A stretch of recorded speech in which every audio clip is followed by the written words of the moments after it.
Costa Concordia. The Costa Concordia. The Costa Concordia. The Costa Concordia. The Costa Concordia. Costa Concordia. The Costa Concordia. Costa Concordia. The Costa Concordia disaster is a tragedy that took dozens of lives, yet went down as completely avoidable and should have never happened. The disaster was caused by the captain going off course, and it wasn't to dodge an iceberg or fix an engine issue. He wanted to pull a flashy stunt called a sail-by salute. That's when a massive cruise ship sails way too close to shore so people on land can wave. Unfortunately, it became the most catastrophic high in history, claiming 32 lives. It was 2012. Over 4,000 people boarded the Costa Concordia for a chill 7-day Mediterranean cruise. But Captain Francesco Schettino wasn't content with just following a safe, boring route. So on January 13th, after leaving Civitavecchia, Italy, he steered toward Giulio Island to pull off his grand salute. Did he have authorization? Nope. So he ordered the crew to change course, and it went something like, "Listen guys, let's head this way." But the helmsman heard "that way," and without a translator handy, the ship took the wrong turn straight into the rocks. There was a magic show going on when the lights suddenly went out. At first people thought it was part of the act, but then came a horrendous, loud crash, and everyone started to panic. The ship rolled onto its side, and suddenly, it became impossible to access lifeboats. Some passengers had no choice but to jump into the cold sea and swim for land. And this wasn't just cold water, it was hypothermia cold, the kind that freezes your muscles and shuts down your arms and legs in minutes. And to make things worse, the ship hadn't even run an emergency drill, so it was total chaos. At some point, Captain Schettino abandoned the ship. Later he blamed the disaster not on himself, but on the rocks. Yes, he literally said the rocks weren't marked on his charts, and that was the real problem. After the disaster, cruise lines tightened their safety rules. So now every passenger has to do a muster drill before any cruise ship even leaves port. A little late, but at least they finally figured that one out. On December 19, more than 1,500 people perished. Now, if you thought the Costa Concordia was bad, meet Dona Paz. This was chaos on a whole new level. So much so, it holds the world record for the largest maritime disaster ever, in terms of lives lost. And if you're looking for someone to blame the must-see movie the captain chose to watch instead of, steering. Officially, this passenger ferry could carry about 1,500 people. But somehow, more than 4,000 ended up on board. It was basically a human sardine can on water. There weren't enough beds, so passengers slept in the hallways, on the decks, and sometimes 3 or 4 had to share one bunk. And to complete the disaster starter pack, rumor has it the ship didn't even have a working radio, and the life jackets were locked away. Oh, perfect. It was December 20th, 1987. The Dona Paz set off across the Tabla Strait in the Philippines. For hours, nothing seemed out of the ordinary. Then, at about 10:30 that night, the ferry slammed into an oil tanker, the MT Vector. The problem is that Vector was carrying over 1,000 tons of gasoline. Yep, gasoline. So you see where this is going, right? After the collision, flames quickly spread to both ships and across the water around them. The captain, meanwhile, was in his bedroom watching a movie, and most of the crew was busy partying, which means nobody with real experience was even monitoring the ship when it crashed. So, when chaos broke out, even the crew panicked. Now, remember that whole women and children first code from Titanic? Here it was more like every man for himself. There were no orders, no evacuation plan, no leadership. Passengers were trapped with literally nowhere to run. Some were forced to jump off the ship, only to land in flaming waters. Others didn't even have time to react. Out of more than 4,000 people on board, only 25 survived. What we learned from this disaster is that, yes, there is a limit to how many people you can fit onto one ship. Afterward, the Philippine maritime industry finally enforced stricter safety standards and got a lot tougher about passenger limits. So no, you won't be sharing a bunk with a random stranger if you get on a ship there today. If the Dona Paz is known as Asia's Titanic, then the MV Joola is Africa's version of it. In 2002, this ferry was supposed to make a trip from Zinchenko to Dakar. The joola was designed to carry about 580 passengers, but on the day of the disaster, it had more than 3 times that number on board. So, from the moment it left port, the ship was already leaning to one side. To escape the hot, overcrowded cabins, many passengers gathered on the upper deck, where students were chatting, playing cards, or flirting far from their parents' eyes. But when night fell, those life-is-good vibes disappeared fast. Dark clouds rolled in, and strong winds started rocking the ferry. As rain started pounding the joola's deck, hundreds of passengers rushed inside. Then the ship suddenly tilted hard to the left, and water came pouring in. The cargo hadn't been tied down properly, so it all slid to one side. Even a heavy generator broke loose, and suddenly everything went dark. Panic spread. People grabbed onto anything they could, railings, ropes, other passengers, but the ship tipped too far. Within minutes, the ferry capsized off the coast of Gambia. Most of the travelers were trapped inside. Only 64 people survived. Even after 2 decades, no one has truly been held accountable. Some blame bad weather, but others say it was human error, and honestly, there were plenty of those. Too many people on board, warnings ignored, and a painfully slow rescue. Let's just hope nothing that tragic ever happens again.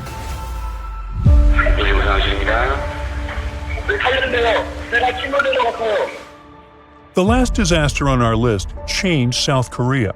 We're talking about the MV Sewol. It was April 2014.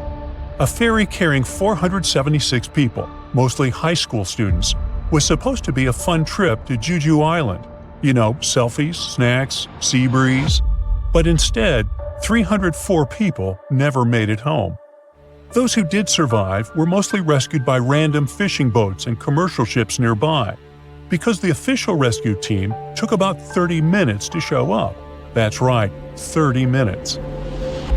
And that delay was just one piece of a much bigger mess. This was a completely preventable disaster from the start.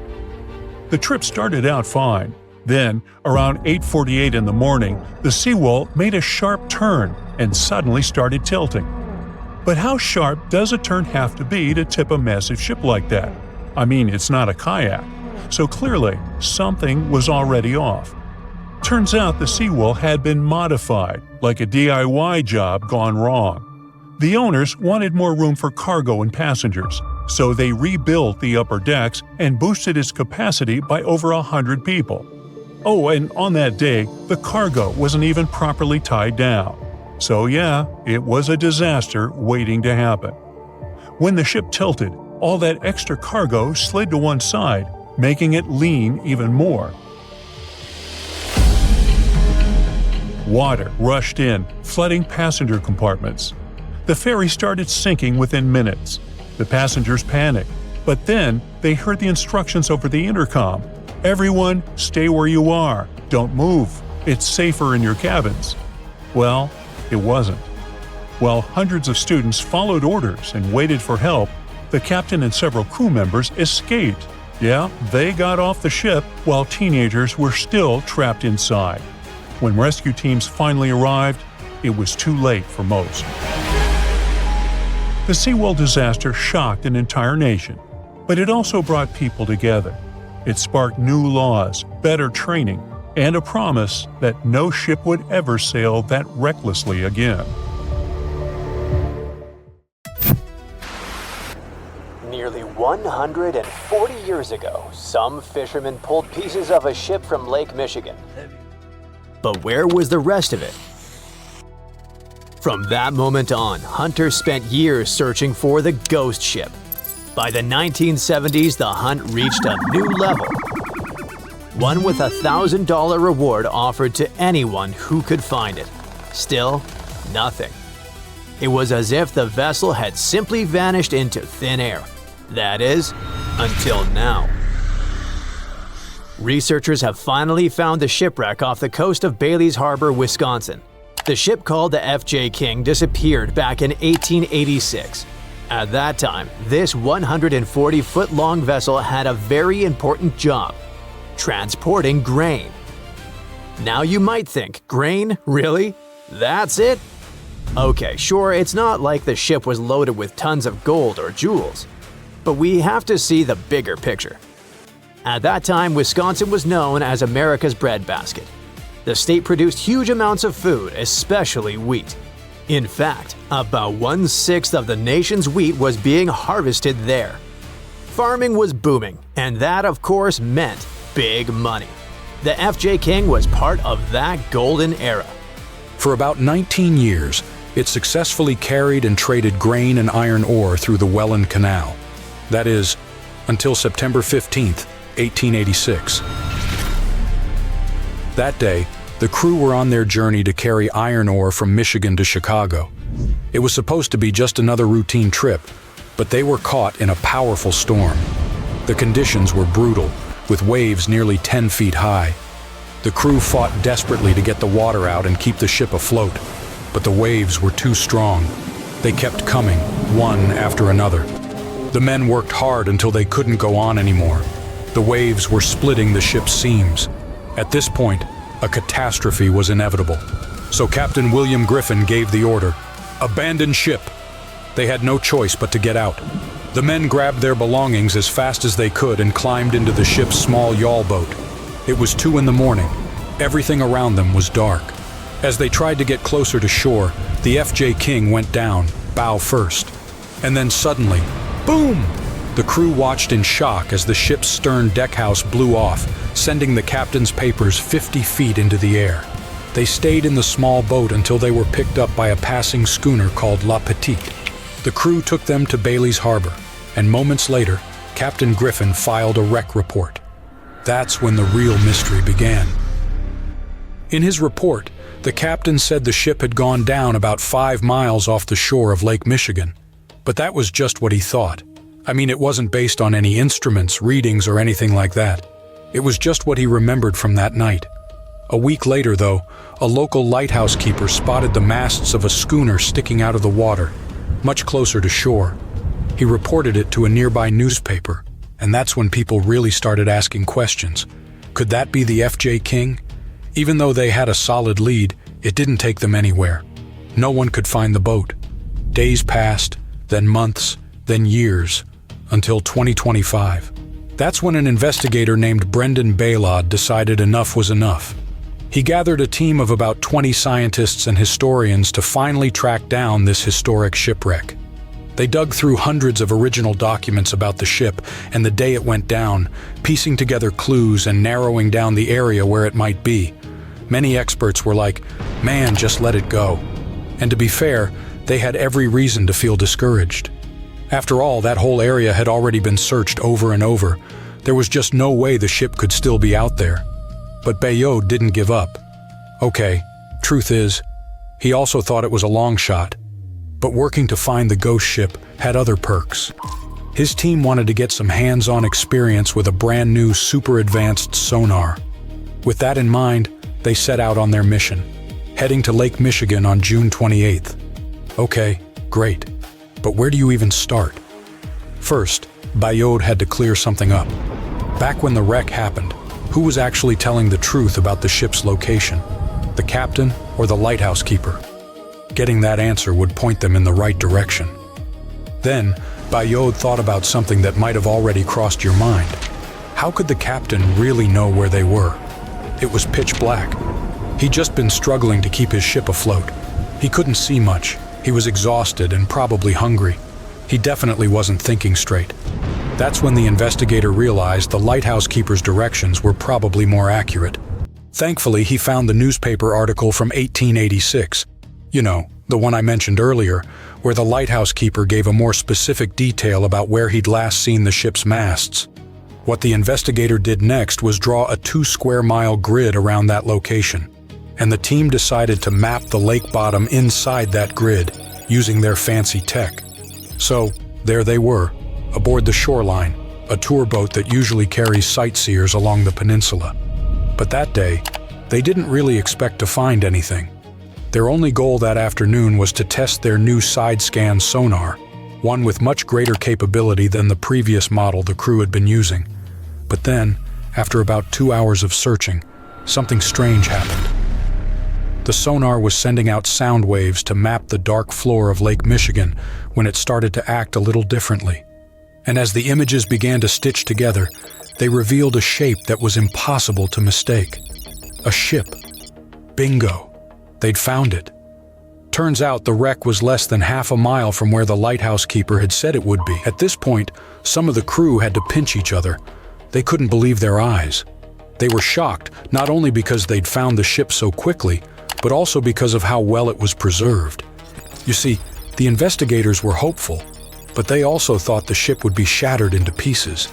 After all, it had been carrying iron ore, and the weight of all that metal could have torn it apart even more. But no. To everyone's surprise, the hull was almost completely intact. Sure, the front right side was crushed, but the rest of it was pretty much there. The investigators even found the crew's belongings and kitchenware scattered across the lake bottom. Once they got over the shock, they called in archaeologists to examine the site and create a three-dimensional model of the wreck. This is the fifth major shipwreck Bayard and his team have found in the last 3 years, but the truth is, this region is full of mysteries still waiting to be uncovered. The FJ King is just one of around 6,000 ships that were damaged or destroyed in incidents across the Great Lakes during the 1800s. And it's estimated that hundreds of these wrecks still remain hidden at the bottom of Lake Superior, Michigan, Huron, Erie, and Ontario. Thankfully, discoveries like this one could become more and more common. In fact, more shipwrecks are being found today than at any other time in history. Advances in technology have made scanning the lake floor less expensive and more accessible, not just for professionals, but for amateurs too. And the profile of these modern-day shipwreck hunters has changed. Now, they're more often searching for wrecks for their historical value, not just to find treasure. Another project that could help uncover even more wrecks in the Great Lakes is called Lakebed 2030.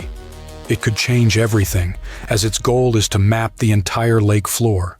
And right now, only about 15% has been explored. That means the Great Lakes might still be hiding their biggest secrets, and that, at the very least, is super exciting. This video's kinda serious. You won't find any jokes or memes here. It's possible that after watching it, you will change your mind about buying cruise ship tickets, because we're gonna talk about people who went missing during such vacations. The cases opened by the police have not been solved. But before we look at some of these creepy stories, let's take a look at the statistics.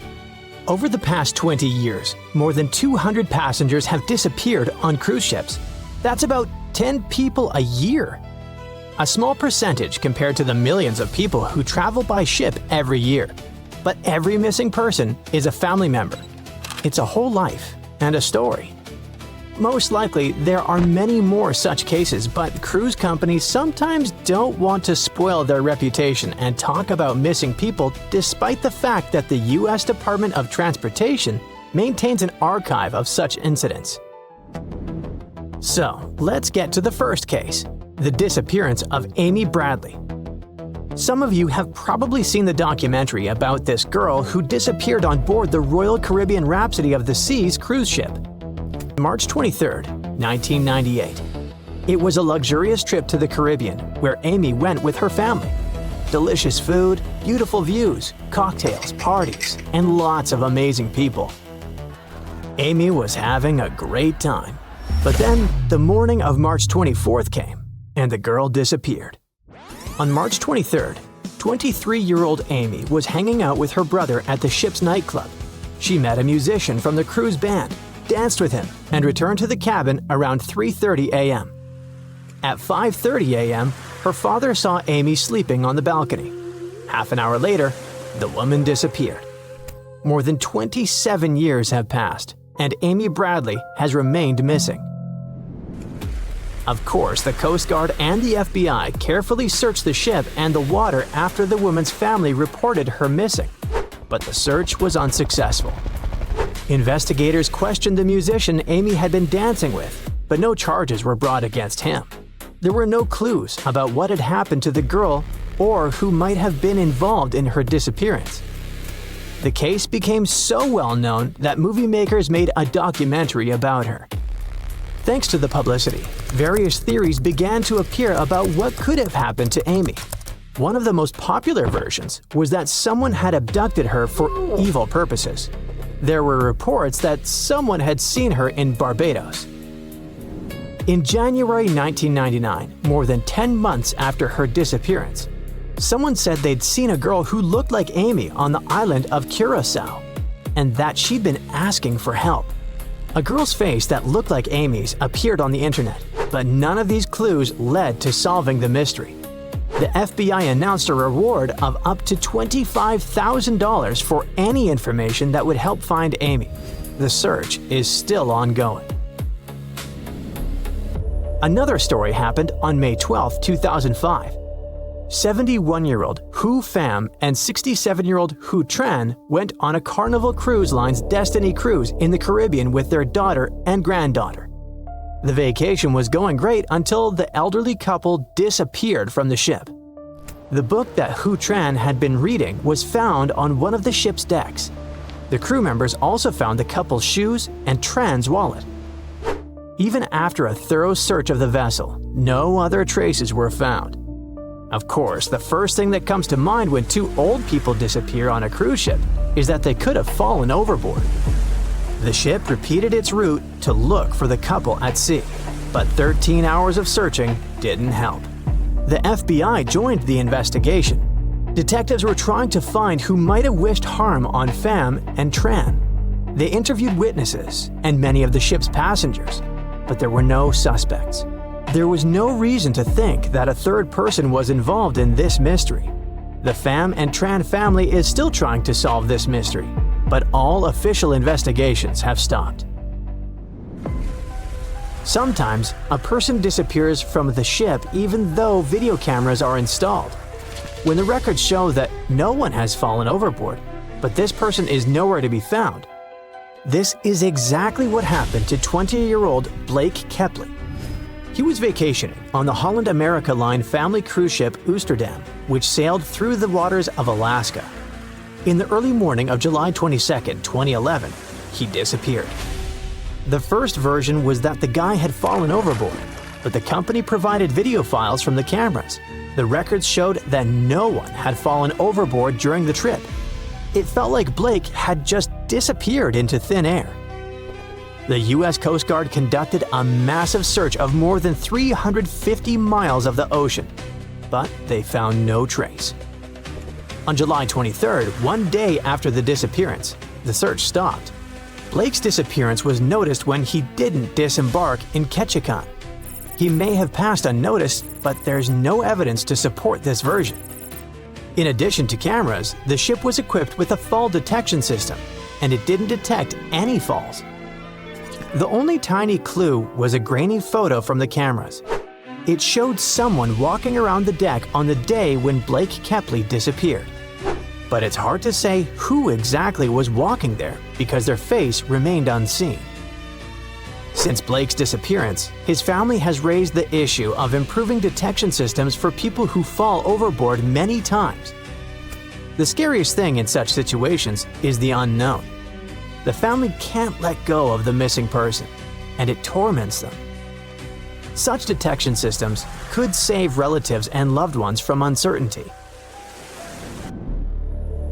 Almost all the stories about missing people on cruises are about passengers. But the next case concerns a crew member.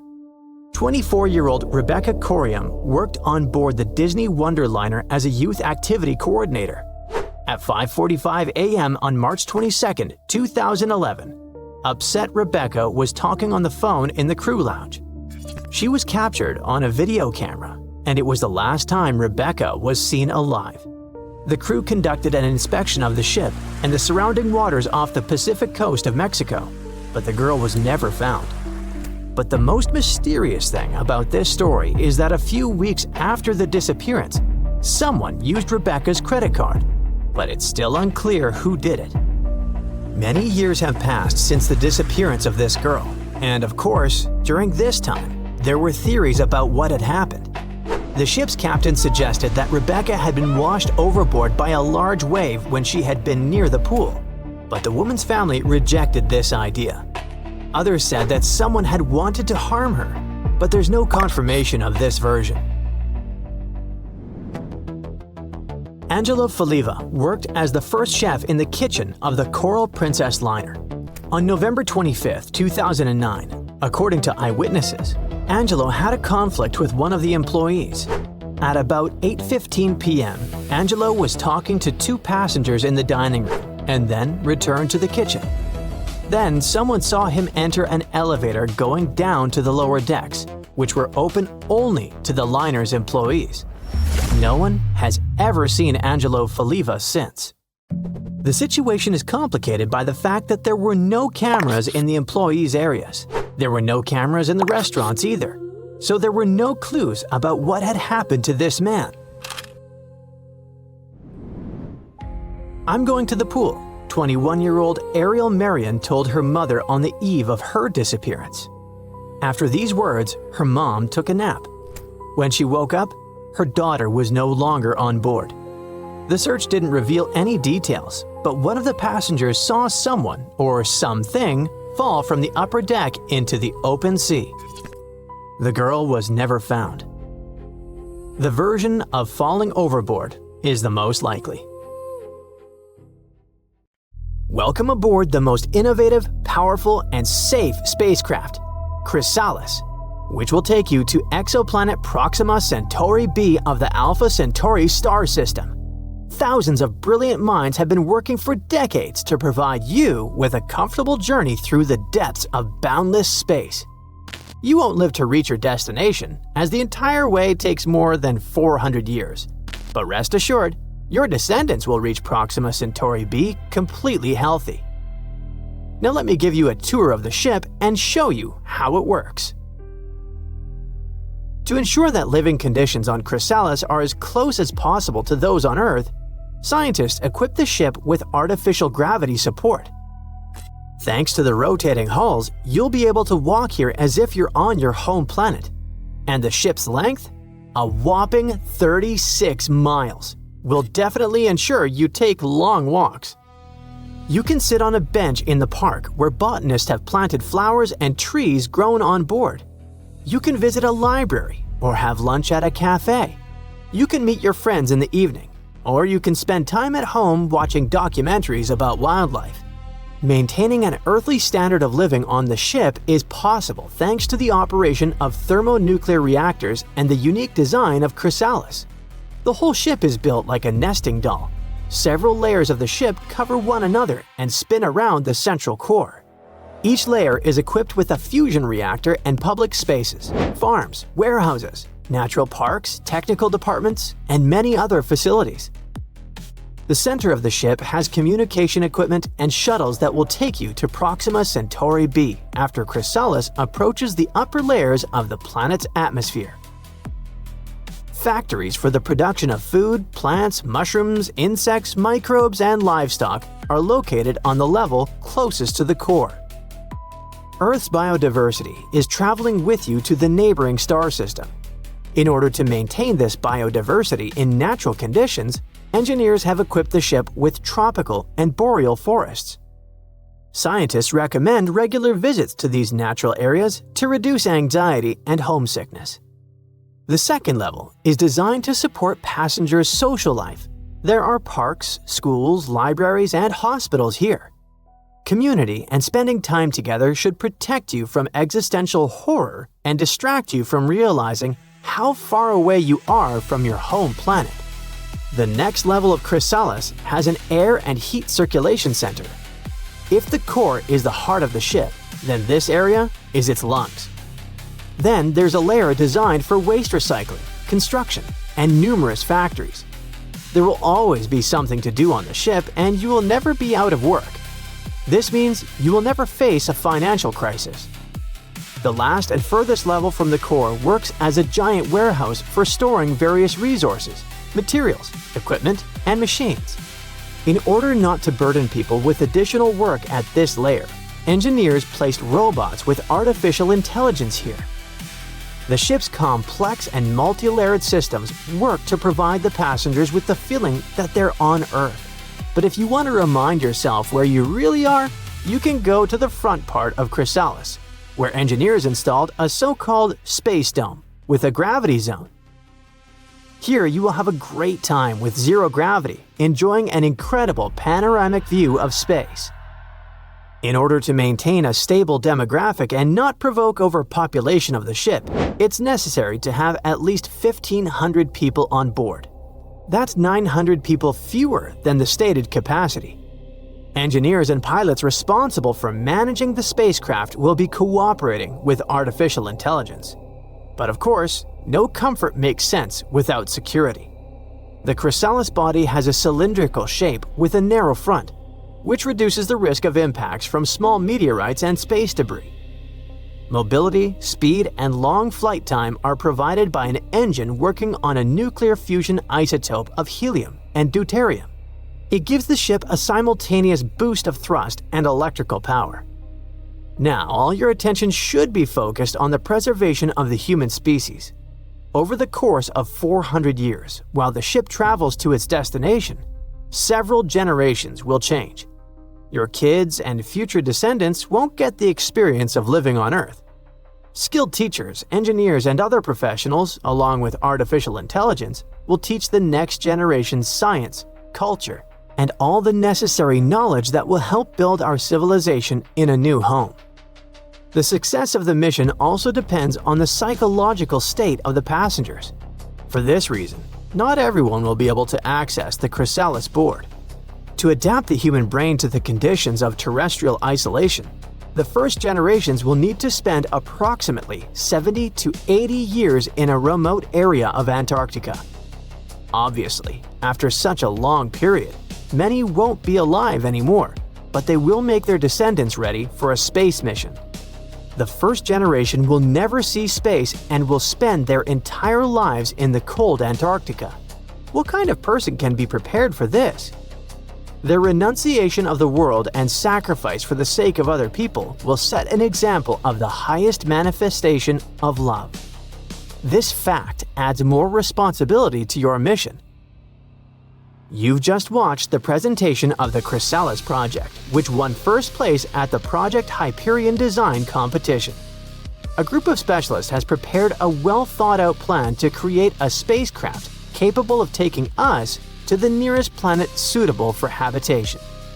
According to estimates, this ship can be built in 20 to 25 years. But first, people need to invent fusion reactors. This project is a practical instruction on how to start the expansion of space, or how it can work like Plan B in case a global catastrophe happens on our planet. But what is this planet that has captured the minds of scientists and astronomers? Could it potentially become our new home? Proxima Centauri b is located 4.24 light-years away. It's not easy for the human mind to imagine and realize this distance, but relative to the entire outer space, it's very close to Earth. 1 light-year is the distance that you travel during 1 year moving at the speed of light, which is approximately 983 billion feet per second. The distance Cresselis would have to cover is about 25 trillion miles, and the time needed for this journey is about 400 years. The ship would accelerate during the first year of this long voyage, and it'd slow down for the last year of the trip. It'd be a long, risky, and very exciting journey, but the result would be worth it. Proxima Centauri b was discovered in 2016. Its mass is 1.1 times that of Earth, and it orbits its star every 11 days. The distance between the planet and its star is ideal for getting enough light and maintaining temperatures above the freezing point of water. But because of this proximity, there is a possibility that Proxima Centauri b is under a strong influence of gravity and orbits the star with one side, like the Moon orbits Earth. Anyway, the planet immediately attracted everyone's attention because it turned out to be very similar to Earth in many ways. Scientists used special computer models to study Proxima Centauri b. The same models are used to study the climate of our planet. They found out there might be huge areas of liquid water in that distant world, and probably living organisms. But if the planet is always facing the sun with one side, there's probably a huge temperature imbalance. Fortunately, this problem can be solved. According to new calculations, Proxima Centauri b might have a large circulating ocean that can effectively transfer heat from one side of the exoplanet to the other. A similar process happens on Earth. For example, the east coast of the United States has a milder and warmer climate because the Gulf Stream carries warm water from the tropics there. In California, the ocean current brings cold waters from the north and prevents this side from getting too hot. So maybe Proxima Centauri b is really not a bad option for us. It's June of 1857. A fierce storm slams into Gechen Bay, Australia, and rips apart a Dutch ship weighing 800 tons. Part of the crew tries to escape in a small boat, but only 9 of the 25 men on board survive. Now, many years later, researchers believe they've found this long-lost gold rush shipwreck. Yep, this ship is tied to one of the most dramatic high-stakes chapters in Australia's history.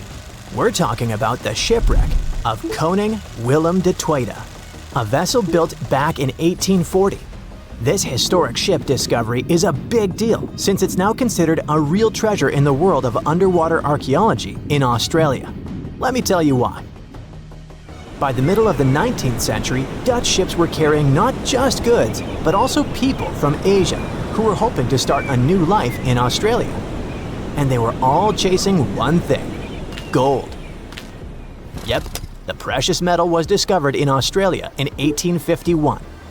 Well, officially at least. It was actually found a few years earlier, but let's just say the authorities decided to keep that little detail away from the newspapers. Anyway, the big public discovery happened in 1851 when an Australian gold prospector named Edward Hammond Hargraves led an expedition in the New South Wales region, and he chose to tell everyone about his find. And just like that, the gold rush began. News spreads fast, so people start arriving from everywhere: Britain, Ireland, Germany, the Netherlands, and also from China. It's estimated by that time around 20,000 Chinese had made their way to the gold fields in Victoria. By 1861, about 3% of the Australian population had been born in the Asian country. Most of them came from the southern region of Guangdong, which was going through a really tough time back then. They'd been through it all: foreign invasions, massive floods, serious food shortages, you name it. Many people had lost everything. Their money was gone, their homes destroyed. They couldn't even afford a bite to eat. There was no clear way out of the poverty they were stuck in. But then, word started to spread. There was a goldfield somewhere in a distant British territory. They heard stories from people all over the world going there, that it was peaceful, full of opportunity, and that the land itself had everything you could need. It sounded like a dream. Before long, they began calling it Xinjin Shan, or New Gold Mountain. So, many scraped together what little they had left to reach Australia and start over. It was a shot at a better life, a chance to lift entire families out of poverty. But getting there wasn't cheap or easy. They had to travel in huge ships, and the average trip from Guangdong province took about 3 months to reach Sydney or Melbourne. At some point, Australian authorities decided to impose a tax on Chinese arrivals. Every passenger who disembarked at Victorian ports had to pay a £10 poll tax. So what do you think happened? The routes changed, of course. Instead of docking directly in Victoria, ships began stopping in Robe, a town in the southeastern part of South Australia. From there, people would walk about 250 miles all the way to the goldfields, just to avoid paying the tax. And this area is exactly where the Koning Willem de Tweede was discovered.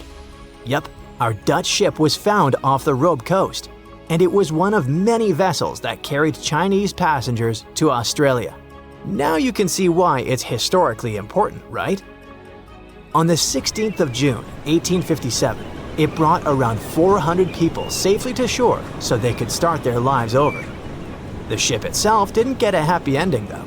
After dropping them off, it was supposed to continue its journey, but then a storm rolled in. So, the ship had to drop anchor and wait it out in Geechin Bay. The weather kept getting worse. The anchor began to drag, and by the 13th of June, it was completely lost. The captain, called Hendrik Geisen, had to act fast. He made the call to beach the ship in hopes of saving both the vessel and his crew. But there was a problem.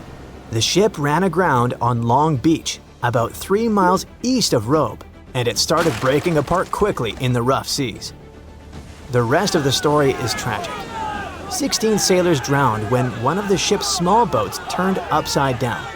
Only 9 men made it out alive. Captain Geisen stayed aboard the wreck. He eventually reached the shore by clinging to a cask. Thankfully, people who were on the beach managed to pull him out of the sea using a rope. A few months later, things from the wreck were sold to a local man in Robe named Jacob Chambers for £225, which was a pretty big amount of money back then. And that's because people were able to save a good amount of stuff from the wreck, like the bell, some doors, and wooden planks from the hull. Those doors and some of the timbers were later used to build the Caledonian Inn, a historic 2-story stone hotel that went up in 1859. As for the bell, it was supposedly used at Robe Primary School for over 100 years, but researchers aren't so sure about that part.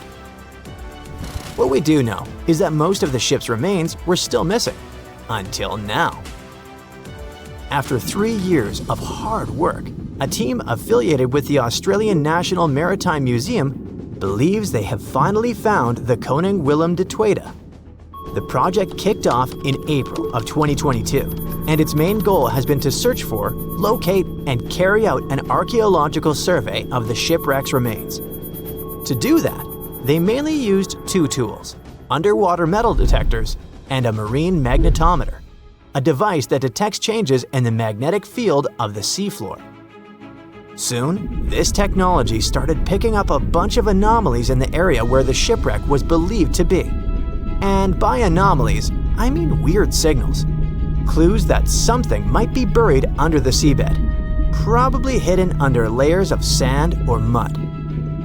They believe those signals were coming from the iron parts of the ship's windlass. That's a big winch at the front of the ship used to pull up the anchors.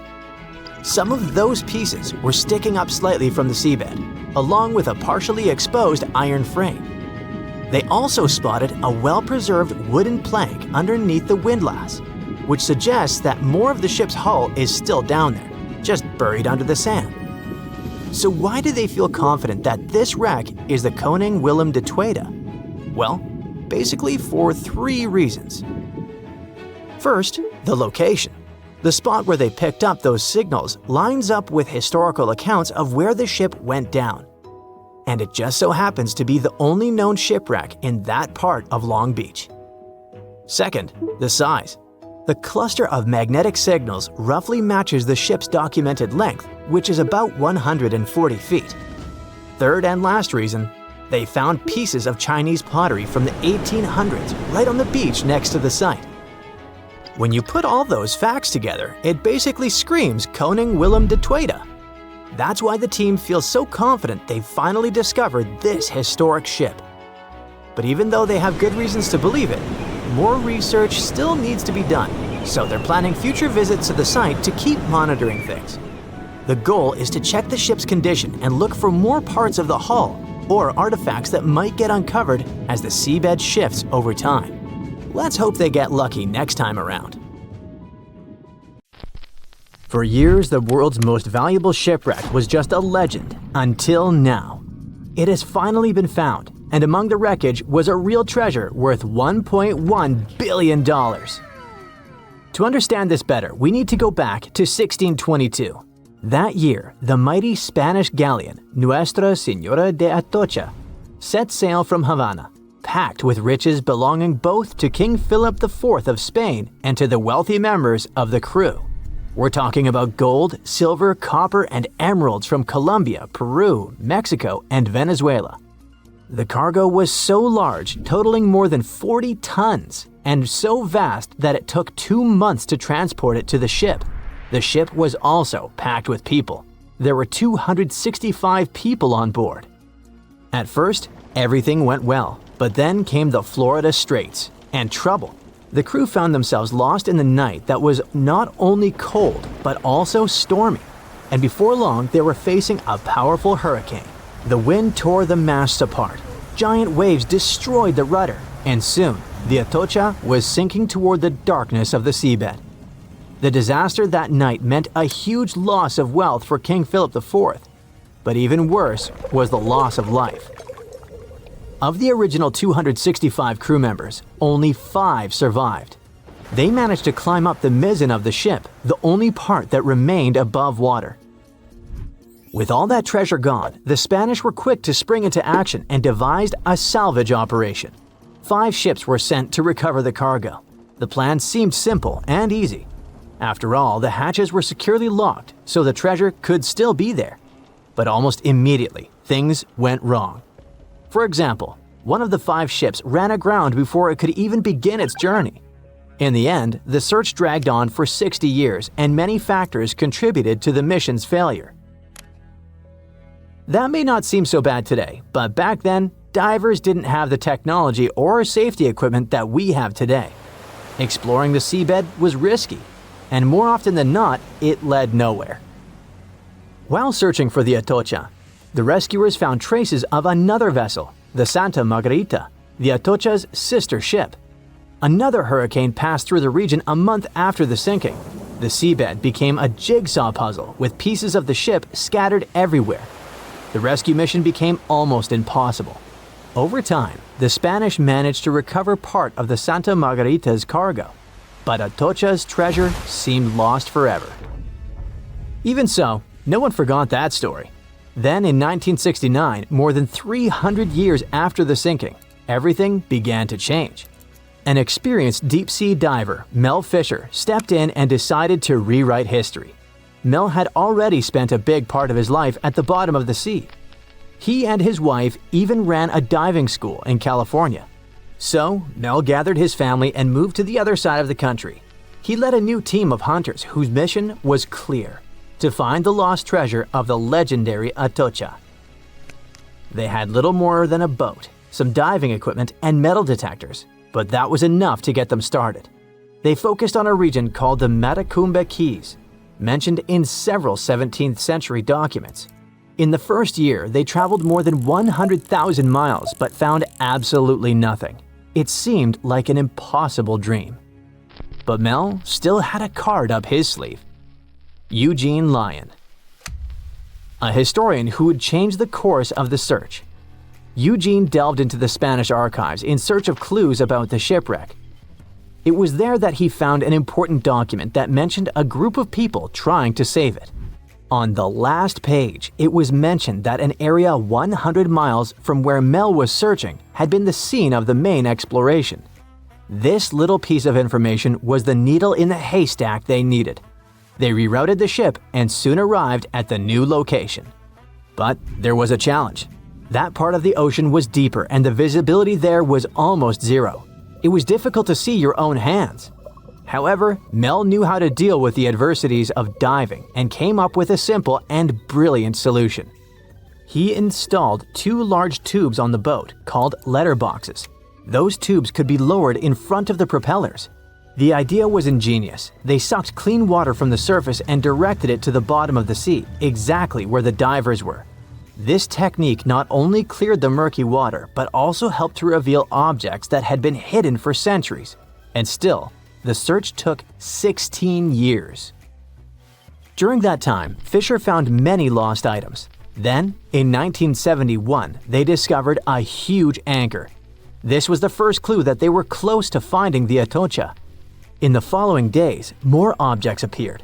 Cups, swords, and ancient nails turned up. To keep everything organized, the team created a circular map. On it, they marked the exact location of each item they found. They also used radio transmitters on land and a receiver on the boat, which allowed them to know precisely where they were. The system was so efficient that it could measure the position with a margin of error of just 1 foot. Over time, a line began to form on the map, pointing to where the Atocha's main treasure might be hidden. They followed this trail for 2 years. Just when they were starting to lose hope, they found silver bars. It was the year 1973. This opened the door to much bigger discoveries. The silver alone was worth over $100,000, but the real treasure was yet to come. On July 20th, 1985, valuables that would be worth around $1.1 billion today were finally discovered in the main hull of the ship. The treasure included 180,000 silver coins, 24 tons of silver bars, 125 gold bars, a collection of pearls, and 66 pounds of emeralds. Some of these finds were priceless, not only because they were rare, but because of their history. The Atocha Cross, the Royal Orb, and the Atocha Ring, 3 royal artifacts, were found in near-perfect condition. The Atocha Cross was the most valuable of all the artifacts. It had 9 brilliant green emeralds set in 22-karat gold. A true treasure from the past, shining once again after centuries underwater. Soon after the discovery, the state of Florida thought, wait a second, we want a piece of that treasure. They went to court, demanding a whopping 25% of the value. A bitter legal battle ensued, and it lasted 8 years. It even went all the way to the Supreme Court. But in the end, treasure hunter Mel emerged victorious. He was even invited to The Tonight Show, showing off a massive gold chain found in the wreckage, wrapped around his waist like a belt. People called it the money chain, and for good reason. The find was so big that the wreck was declared the world's most valuable by the Guinness Book of Records in 2014. After the initial excitement, Mel sold some of the gems, but the bulk of the treasure remained in the family for a while. What was left was auctioned off. No one knows exactly how much the jewels were sold for, but one thing is for sure. Their value has skyrocketed over the years, and it's not just about the sparkle, it's about the legend that lives behind them. Today, these treasures are part of the particular Museo collection, the largest private collection of the Atocha artifacts in the world. And no, they're not for sale. But the good news is that you can still see them. They're on display, shining brightly in homage to Colombia's rich history and the famous mine from which they came. The people behind them say that these emeralds are as iconic as the rubies of Mogok or the sapphires of Kashmir. And honestly, they're right. On a fine summer night of August 30th, 1892, a shipping magnate took his family for a cruise on Lake Superior. They were traveling on the Western Reserve, which was supposed to be one of the safest ships of its day. It was made of a type of steel like that used to construct the infamous Titanic, and it ended up with a similar tragic destiny. The ship broke in two and was found only 132 years later, in 2024. The 300-foot steamship was the first steel-plated freighter on the Great Lakes. One newspaper called it the Inland Greyhound because of how quickly it cut through the water. Peter H. Minch was the owner and inventor of this vehicle, which had been built just 2 years earlier in Cleveland. On the night of its last voyage, the ship set off toward Two Harbors, Minnesota. Minch brought along 5 of his family members, his wife, their 2 kids, his sister-in-law, and his niece. There were also 22 crew members aboard. It was a pleasant and smooth ride while they were sailing across Lake Huron. But as soon as they left Whitefish Bay, the lake turned wild, and the crew had to drop anchor for a while. Later that evening, as they entered Lake Superior around 9 p.m., a fierce summer storm moved in with powerful winds and crashing waves. Then disaster. The ship began to split in two. Within just 10 minutes, the Western Reserve was completely underwater. Everyone managed to get into lifeboats. The Minch family, with some crew members, took the wooden one, and the remaining 10 people got into the metal one. But the storm was so brutal that the metal boats sank right away, and only a few made it into the other lifeboat. That second boat floated for the next 10 hours. A steamship passed by, but didn't notice or hear the people calling for help. Around 7 o'clock the next morning, the lifeboat got within a mile of shore near Deer Park, Michigan. They were so close to safety, but sadly, the lifeboat flipped too, and they all ended up in the freezing water. The only survivor of this tragedy was 24-year-old Harry Stewart, the ship's wheelsman. He swam a full mile through the freezing water and made it to shore, almost unconscious but alive. He later mentioned he survived only thanks to a heavy-knit, close-fitting pea jacket. The Western Reserve was lost for over 100 years until a couple of determined explorers finally tracked it down. They spent over 2 years searching non-stop for the wreck off Michigan's Upper Peninsula. Daryl and Dan Ertl found it using a side-scan sonar that looks half a mile out on each side. One day, they saw a tiny blip on the left side of the scan. It was small, but Daryl measured the shadow, noticed that it was about 40 feet tall, and realized it must be something important. So they turned back and scanned directly over the spot. They saw cargo hatches and the wreck that looked like the ship had snapped in two, with one half lying on top of the other in an almost impossible position. Each piece measured around 150 feet long, and once they checked the width, they knew for sure that they had just found the legendary Western Reserve. Historians are still not sure why the vessel, that was supposed to be unsinkable, suddenly snapped in half, but they have a few solid theories. One idea is something called hogging. It happens when the ship rides up over a giant wave and the bow and stern are left hanging in the air with nothing underneath to support them. That puts a large amount of pressure on the middle, and it bends down like a stick when you're pulling both ends. Another plausible reason concerns the steel the vessel was made of. Back then, steel was the hot new substitute for iron. But quality control wasn't perfect. Some steel plates weren't made very well, which could have caused a serious weak point in the ship's body. There's also the chance that the ship didn't have enough ballast, which is the weight used to keep it stable, or maybe it wasn't balanced correctly. Sadly, just 8 weeks after the Western Reserve tragedy, another vessel that had been built at the same time with similar mill runs of steel plate repeated the destiny of its twin. The W.H. Gilcher was a steam freighter used to transport cargo between ports on the Great Lakes. It set out on what was supposed to be a routine trip on October 26, 1892. Loaded with over 3,000 tons of coal, the ship left Buffalo heading for Milwaukee. Captain Leeds H. Weeks and a crew of 18 were on board. Everything seemed normal at first, and by the afternoon of October 28th, the ship passed through the Straits of Mackinac and entered Lake Michigan. It was expected to reach Milwaukee by the 30th, but it never made it. A massive storm slammed into Lake Michigan and Lake Huron on October 28th and 29th, and created havoc on travel plans for many, many ships. When the storm finally passed and boats started pulling into port, people began to piece together what happened to the W.H. Gilcher. One captain who was sailing nearby on his schooner said he saw a large steamer battling the storm about 20 miles northwest of North Manitou Island around 8 p.m. on the 28th. The ship looked helpless, and there was no movement or sign of life. Another captain later saw furniture and parts of the ship's bridge floating in the lake near South Manitou Island. Then 2 more steamers picked up broken pieces of W.H. Gilcher's pilot house in the same area. It became clear that the storm had destroyed the freighter, and tragically, no one survived.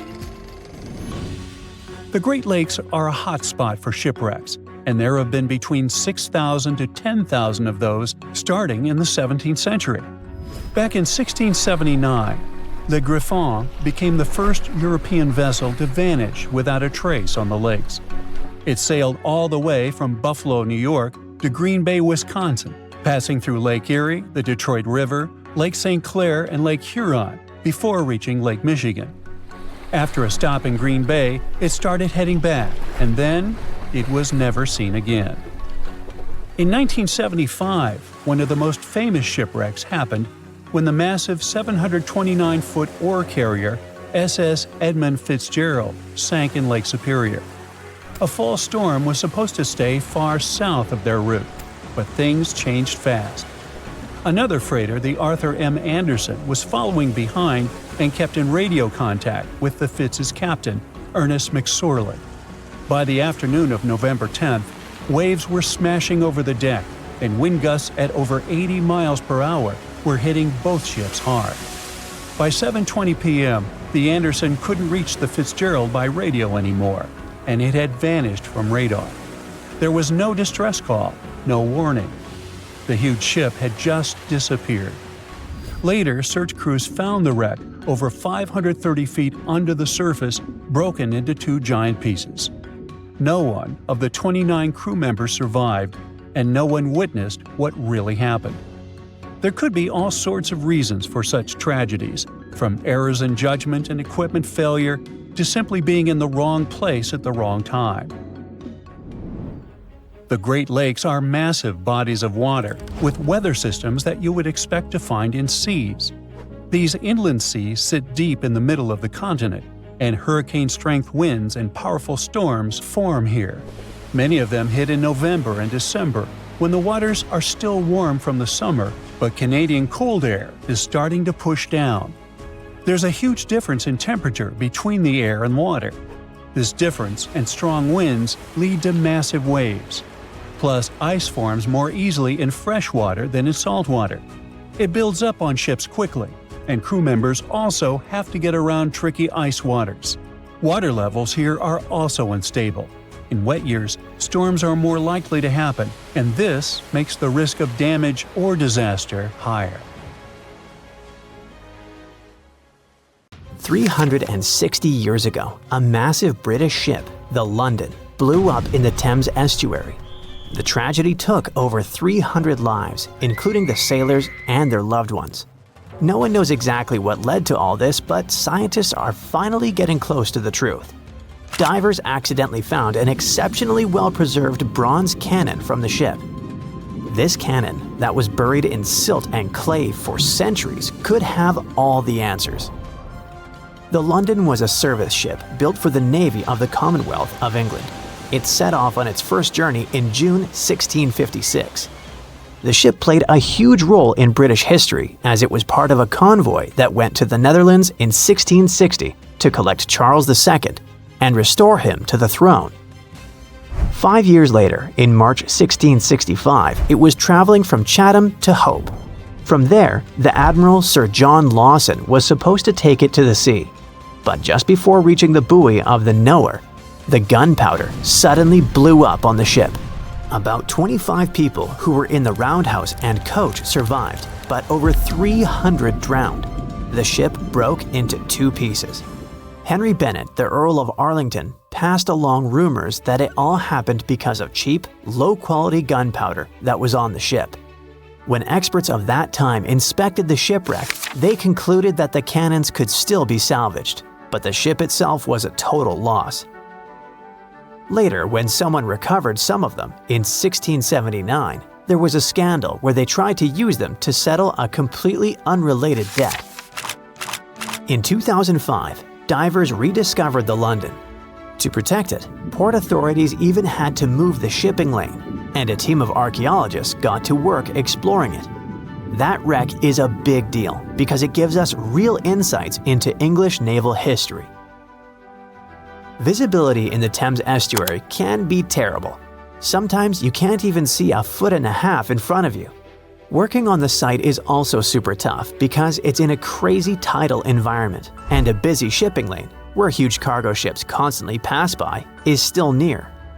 So when a cannon suddenly appeared, stuck deep in the clay, it meant the conditions had to be absolutely perfect. Experts believe the find is from the Commonwealth era, and it's medium size, about 8 feet 6 inches long. It was part of a special set made specifically for the London and was placed on the ship's lower deck. Every single gun carriage on the London was one of a kind, because all of its cannons came from different countries and different periods in naval history. Big cannons were really rare and crazy expensive to make since they needed tons of bronze or iron and had to be individually cast. That's why the Navy often grabbed cannons from captured rival ships, old shipwrecks, or decommissioned vessels. The new find is one of the clues that could eventually help scientists to solve the mystery of the London tragedy. So far, they've also found leather shoes, pieces of instruments, wooden tools, rope, and a compass. All these artifacts are like puzzle pieces to them. They still don't have enough evidence to be sure, but it looks like both the pipe and candles could have been sources of flames that set off a larger bang. Some workers made another amazing find at a flooded quarry in nearby southeast England, about 60 miles southeast of London. They stumbled upon the remains of a rare Elizabethan-era ship hundreds of yards away from the nearest coastline. Finding a ship from the late 1500s is a huge deal, because very few vessels from that time have survived. Studying it could help scientists answer some big questions about an important era in history, when England was becoming a major player in European trade. Today, the quarry site is about 1,000 feet from the sea, but back in the 1500s, it was actually part of the coastline. Archaeologists think the ship either wrecked on a rocky headland or someone dumped it there when it was too damaged to sail anymore. Scientists haven't identified it yet, but they studied over 100 pieces of its wooden hull, reading the tree rings, and found that it was built from English oak trees cut down between 1558 and 1580. At that time, Northern Europe was switching from the old clinker method where the planks overlapped like fish scales to the carvel style from the Mediterranean, where the planks are smooth and flush against each other, nailed to an internal frame. Old wood usually rots away pretty fast when it's exposed to air or water. But if it's buried under a thick, oxygen-free layer of mud or silt, it can survive for centuries. That's exactly what happened here. The team is using laser scanning and digital photography to document everything about the wreck. Once they finish their research, they plan to rebury the timbers under the silt in the quarry lake, so the ship can stay there safe for many more centuries to come. A team of archaeologists in Norway found a ship in an even more unexpected location, in a flat field. There's a hill nearby called Gel Mound. It's actually a huge burial monument that the Vikings themselves had built. The farmer who owns the field wanted to dig some drainage ditches, but first, he needed experts to check for anything important underground. Archaeologists used a high-resolution georadar attached to a tractor-like vehicle. When they scanned the field, they discovered that it used to be packed with burial mounds, at least 8 new ones nobody had ever found before. And beneath one of the mounds, the radar picked up the outline of a ship. Back in Viking times, ships were super valuable, so they only buried them with really important people. Scientists have only found 3 boat burials in all of Norway before, and this is the first new one in years. The team believes this ship is from Viking times, probably between the years 500 and 1000 CE. Because the burial mound above it got flat over time, the ship is now only about 1.6 feet below the ground. That's super close to the surface. It's around 66 feet long, and the radar showed that parts like the keel and the floorboards are still preserved. The archaeologists plan to explore more using non-invasive tools so they don't wreck anything by accident. If they need to, they'll start an excavation. Far away from Norway in the Namibian desert, a miner looking for gems accidentally found a legendary shipwreck almost 500 years old. The workers called in an archaeologist to check it out, and they thought it must have been the remains of a Portuguese trading ship, the Bom Jesus, that had mysteriously vanished in the 1500s. The Bom Jesus had left Lisbon loaded with treasures, aiming for India. But somewhere along the southern tip of Africa, a brutal storm slammed it into the Namibian coast. The ship smashed into rocks, broke apart, and disappeared under the waves. When archaeologists explored the wreck, they found parts of the ship scattered across the shore and buried under thick sand, which actually saved the remains from rotting away. They even discovered treasure, over 40 tons of cargo that had spilled out of the captain's chest underwater when the hull broke. There were cannons, swords, fabrics, tools sailors used to navigate by the stars, and most impressive of all, 1,845 copper ingots, solid pieces of metal weighing 16 to 17 tons in total. Scientists could even read the old trademarks stamped on them, revealing they were made by a mega-rich German trading company. And then there was the real jackpot. More than 2,000 gold and silver coins from all over the world, Portugal, Venice, France, and the Moorish states, plus 105 giant elephant tusks weighing about 2 tons. The tusks were likely on their way to become luxury goods like jewelry and fine carvings. DNA tests later showed the ivory came from West African forest and savanna elephants. They didn't find many bones though, which means the crew either managed to escape or were lost forever at sea. A ship filled with gold and other treasures worth over $13 million was found in the middle of the Namibian desert after almost 500 years. The worker who found it was actually looking for diamonds, but ended up with something way more valuable for history. There were some blocks of copper, some wood, pipes, and elephant tusks. The miners called for an archaeologist, who soon realized it wasn't a disturbed beach like they thought, but a shipwreck. All evidence showed that it was a Portuguese trading vessel, Bom Jesus, that went missing in the 16th century. Experts believe it was a special kind of ship that was bigger, stronger, and better than older ships from Portugal and Spain. These ships were built to take Portuguese explorers on long trips to distant places like India, China, and Japan, and come back with tons of cargo. The Bom Jesus was likely carrying treasures from Lisbon, Portugal, to Western India. But it looks like on its way around the southern tip of Africa, near Namibia, a big storm pushed the ship too close to the shore. The ship hit a rock, tipped over, and broke apart, sinking into the ocean. Archaeologists found treasure from the captain's chest under the water, which probably fell out when the ship's wooden hull broke. They also found pieces of the ship scattered along the shore, likely from the violent storm and later by construction in the area. The storm must have been very fierce, but they didn't find many bones, which means most of the crew may have survived or were lost at sea. The ship was split into 3 sections and incredibly well preserved, thanks to the thick layers of sand that covered it and prevented rot. Archaeologists who studied the wreck discovered over 40 tons of cargo. There were cannons, swords, blocks of metal like lead and tin, fabrics, and tools that sailors used to navigate the stars while traveling across the ocean. The most exciting discovery was 1,845 copper ingots, weighing as much as 16 to 17 tons altogether. Those copper ingots, or pieces of pure metal, are still in great condition because the hull of the ship and layers of sand protected them from ocean water. The scientists even managed to read the trademarks on them on site and learned they were made by a super wealthy German trading company. There were also more than 2,000 shiny gold and silver coins from different countries, and 105 enormous elephant tusks weighing about 2 tons. The tusks were likely supposed to become luxury items, like jewelry or carvings at the destination. Archaeologists took some DNA samples from the tusks and found that they came from West African forests and savanna elephants.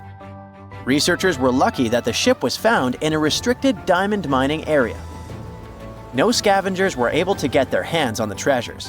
The Bom Jesus remains the oldest and most valuable shipwreck that was ever discovered off the western coast of sub-Saharan Africa. Another shipwreck recently found by accident was buried under a 10-foot tall sand dune near the Caspian Sea. Some people call it the world's largest lake, and it has water levels that rise and fall over time because of the changes in weather patterns. These changes can move sand and uncover things like this shipwreck and other treasures along the coast. As the dune slowly disappeared, the ship started to show. Before digging it out, scientists worried that waves from the sea might damage the wreck. To protect it, They built a wall using thousands of sandbags to keep the waves away. When the ship was uncovered, they discovered it was a 3-masted, 92-foot-long merchant ship with a strong double hull.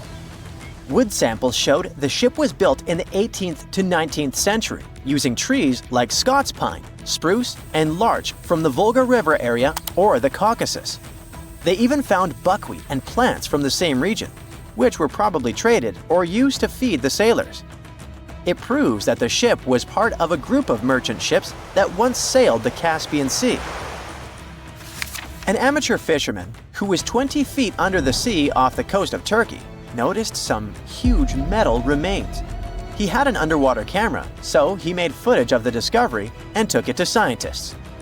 They immediately started an investigation and learned that it must be a shipwreck from the first decades of the 20th century. It could be one of the Ottoman Empire ships that had an important mission to deliver supplies, but disappeared without a trace. Scientists got permission to study this Black Sea wreck in detail to learn more about its mysteries. They're hoping to find its shipyard documents to find some answers, as the ship itself is in terrible condition and is tricky to work with. Robot submersibles that belong to an oil and gas company noticed hundreds of intact ancient storage jars sitting on the seabed in the eastern Mediterranean. Experts think those jars are 3,300 years old. This makes the find the oldest shipwreck from the deep sea. The jugs were probably used to store oil or other agricultural products like fruit. This proves that the people who made them organized maritime trade and had incredible navigational skills. It looks like the ancient mariners managed to traverse the Mediterranean Sea without a line of sight to any coast.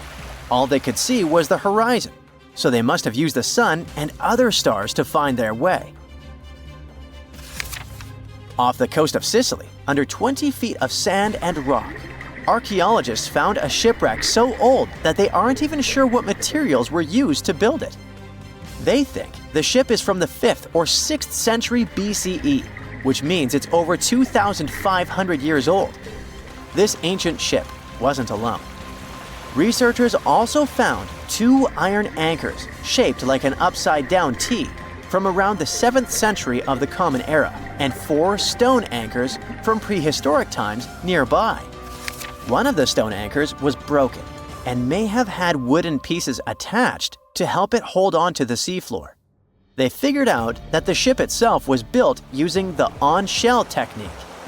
The wooden planks of the ship were connected so tightly that they could support the ship on their own, with extra beams added just to make it stronger. Sadly, the ship's wooden hull is very fragile now because tiny sea creatures that eat wood have damaged it over the years. Scientists are being extra careful as they study it to make sure it doesn't fall apart. This discovery is such a big deal because it was built during a time when Sicily was super important for trade. Back then, the Greeks and Punics were trying to take control of the seas long before Rome became the ruler of the Mediterranean. By studying this ship, scientists hope to learn more about how people traveled and traded in those ancient times. One more shipwreck, this time off the coast of Kenya. Could be from Vasco da Gama's final voyage. This Portuguese explorer was the first European to reach India by sea around the Cape of Good Hope. Local fishermen discovered the shipwreck in question in 2013. When an underwater archaeologist came to check it out, he found some treasures at the spot: elephant tusks and valuable copper ingots. If this find really has to do with Vasco da Gama, then it must be from the 16th century. It was the year of his 3rd and final voyage to India. Da Gama led a huge fleet of 20 ships, one of which was the São Jorge. Most of the ship is hidden under layers of coral, and a whole team of scientists are carefully digging trenches to find parts of the ship's wooden frame and hull. A Portuguese archaeologist just discovered a bunch of sunken ships filled with gold, including a Spanish galleon with 22 tons of gold and silver. This much gold today is worth about $2 billion, and this is the money from one ship alone. Archaeologist Alexandre Monteiro made this discovery almost by accident. He was studying some documents when he found some information about a ship that went missing in 1615, and he decided he wanted to find it. After many years, Alexandre found not just this specific ship, he actually discovered 8,620 shipwrecks in the waters of Portugal alone. Out of this number, 250 are gold-filled shipwrecks, a discovery that would make any Jack Sparrow shake in his boots. Most of these ships went down for boring reasons like the weather, but sometimes they were destroyed in battles, which may or may not have been super epic. They were carrying gold and other treasures from the New World to Europe, and of course, everyone wanted a share. Alexandre had been studying historical shipwrecks for 30 years now, so he has discovered many ships that went down in somewhat glorious ways. In 1816, for example, a ship of one of the richest men in Portugal sank in Australia, with an insane amount of 66,000 silver coins. This was the first ship from Portugal to ever plunge in the waters of Australia. The bad news is that these ancient sunken vessels, filled with riches and epic stories, are not so easy to reach. They're deep down in the ocean and covered by sand. You could still try, but that would be stealing part of a country's history, and you wouldn't want to be that person, would you? Naturally, Portugal was not the only country that explored the seas back then. The coast of Europe is packed with sunken ships filled with gold. In fact, there are about 1 million historical shipwrecks underwater right now, and the treasures abandoned under the sea might be worth around $60 billion. It's an insane amount of money, but let me tell you that these gold-filled sunken ships aren't really worth the hassle. There are many stories of maritime treasure discoveries that turned into insane lawsuits and even long jail time. Our first story starts in 1746, when a violent storm crashed a ship called Prince de Conti near an island in Brittany. The ship was filled with tea, ceramics, and 100 gold ingots. Of course, the owners of the ship tried to save the loot, but if it's not easy now, imagine how it was back in the 18th century. It took more than 200 years for the vessel to be found. It finally happened in 1975, when a group of French men discovered it and decided to take pretty much every valuable thing they could find. Now, I said these things were not worth the trouble for a reason. In France, if you find anything that can be historical, you must declare it to the local authorities within 48 hours. Fail to comply, and you will be committing something known as a crime. To be fair, our French friends here did declare their findings, but only the corroded cannons from the ship. And the gold? Well, they sold it. Obviously, because each gold bar is worth between $125,000 to $231,000. It took French authorities almost 50 years to retrieve the stolen gold, and they didn't retrieve all of it. Part of it was bought by an elderly couple living in Florida, and the crime is so serious they were charged for connection with money laundering, organized crime, and the trafficking of cultural goods. The poachers also sold some gold ingots to the British Museum collection. Now, let's go back to the 1850s, when a steamer called SS Central America traveled from Panama to California and back again. This was during the Californian Gold Rush, a time when 300,000 people moved to California to dig for gold. Because the travel route was not easy breezy, people needed to carry their gold around on big ships. This is where our friend SS Central America comes in. In 1857, the ship had 578 people on board and about 10 tons of gold. Very few survived, and around $100 to $150 million in gold went down with the ship. All of this explains why in 1988, a group of investors from Columbus decided to finance a research project to find this ship. The research was led by a guy named Tommy Thompson. Tommy was really crazy about the idea of finding this sunken ship filled with gold. It took him years to find the exact location of the SS Central America, especially because the ship was 7,500 feet beneath the surface of the Atlantic Ocean. and retrieving it required a lot of fancy tech. A group of 161 investors paid for his adventure, but it goes without saying that they were not doing this out of love from their hearts. They invested $12.5 million in this project because they were expecting to earn at least 10 times more. But since life is not all sunshine and rainbows, 39 insurance companies sued the research team as soon as they retrieved the gold. Back when the ship was up and running, these companies insured the cargo of the SS Central America, and when the cargo was finally retrieved, more than 100 years later, they wanted to be compensated. They said it was not their job to retrieve it, but that doesn't mean they abandoned it. This crazy talk didn't stick, and 92% of the gold was given to the research team. The plot thickened when the investors were scammed by none other than Tommy Thompson, who fled with $4.16 million. He also had 500 gold coins, but he's not telling a soul where they are.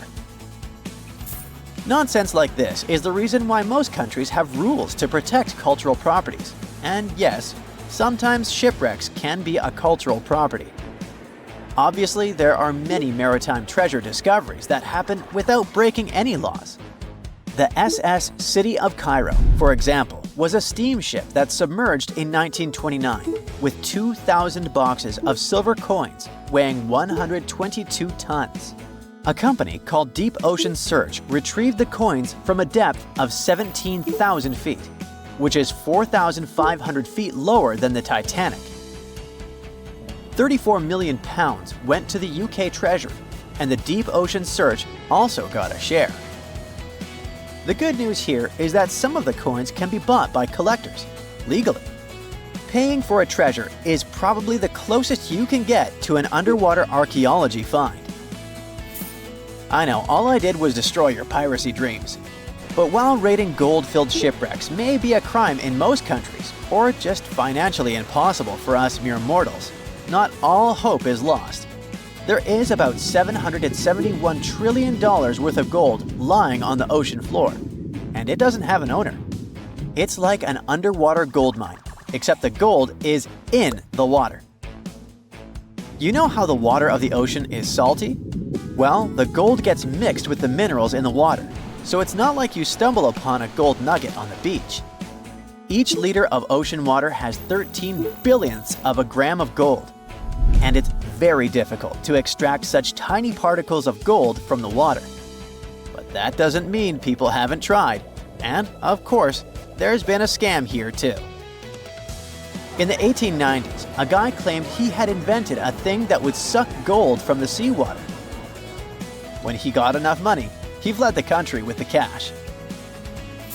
If you really want to get some gold, you could try to extract it from the Earth's core, which has 1.6 quadrillion tons of gold.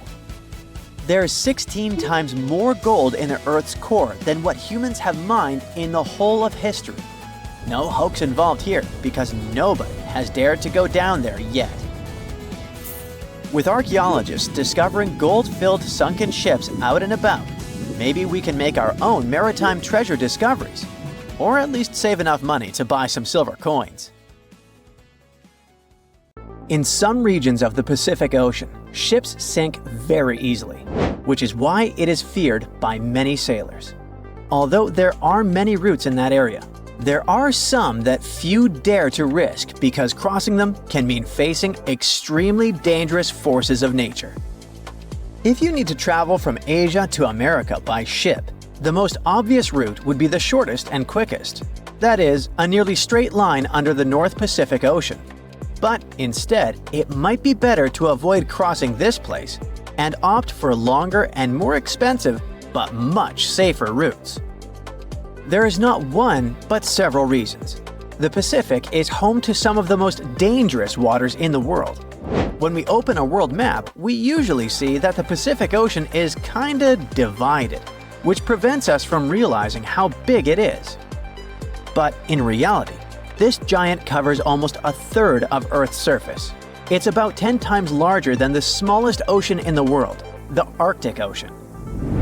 In other words, when crossing it, the chances of being cut off from any landmass are very high. And in cases of emergencies, mechanical failures, or even storms, help might take days or even weeks to arrive. This significantly increases the risk of serious accidents, the possibility of cargo loss, and, in more serious cases, something even worse. Now think about it. A ship journey from Santos, Brazil to Cape Town, South Africa covers a little more than 3,400 miles. To get from Callao, Peru to Shanghai, China, you need to travel around 10,000 miles.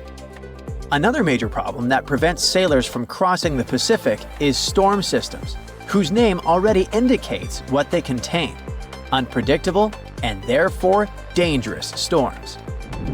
In addition, near the equator, there is a chain of winds called trade winds that directly influence the climate in the tropical region and occasionally cause rain. Trade winds are strong and constant winds that act like a whirlwind that rotates without stopping. And although they are extremely important for nature, as they spread moisture through forests and even influence the formation of deserts, they pose a problem. Their intensity changes depending on the season. In winter, for example, they can be much stronger. And since these winds are responsible for moving the ocean waters, they also create strong sea currents that could make the journey much more dangerous.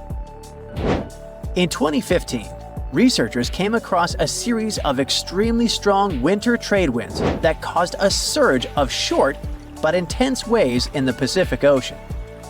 They observed that those waves began to hit the ship with constant force, as if they were repeatedly punching it.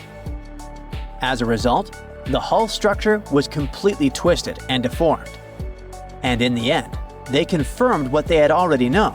Those waves, caused by winter trade winds, could be a real threat to vessels. And by the way, do you remember that help in the middle of the Pacific can take a considerable amount of time to arrive?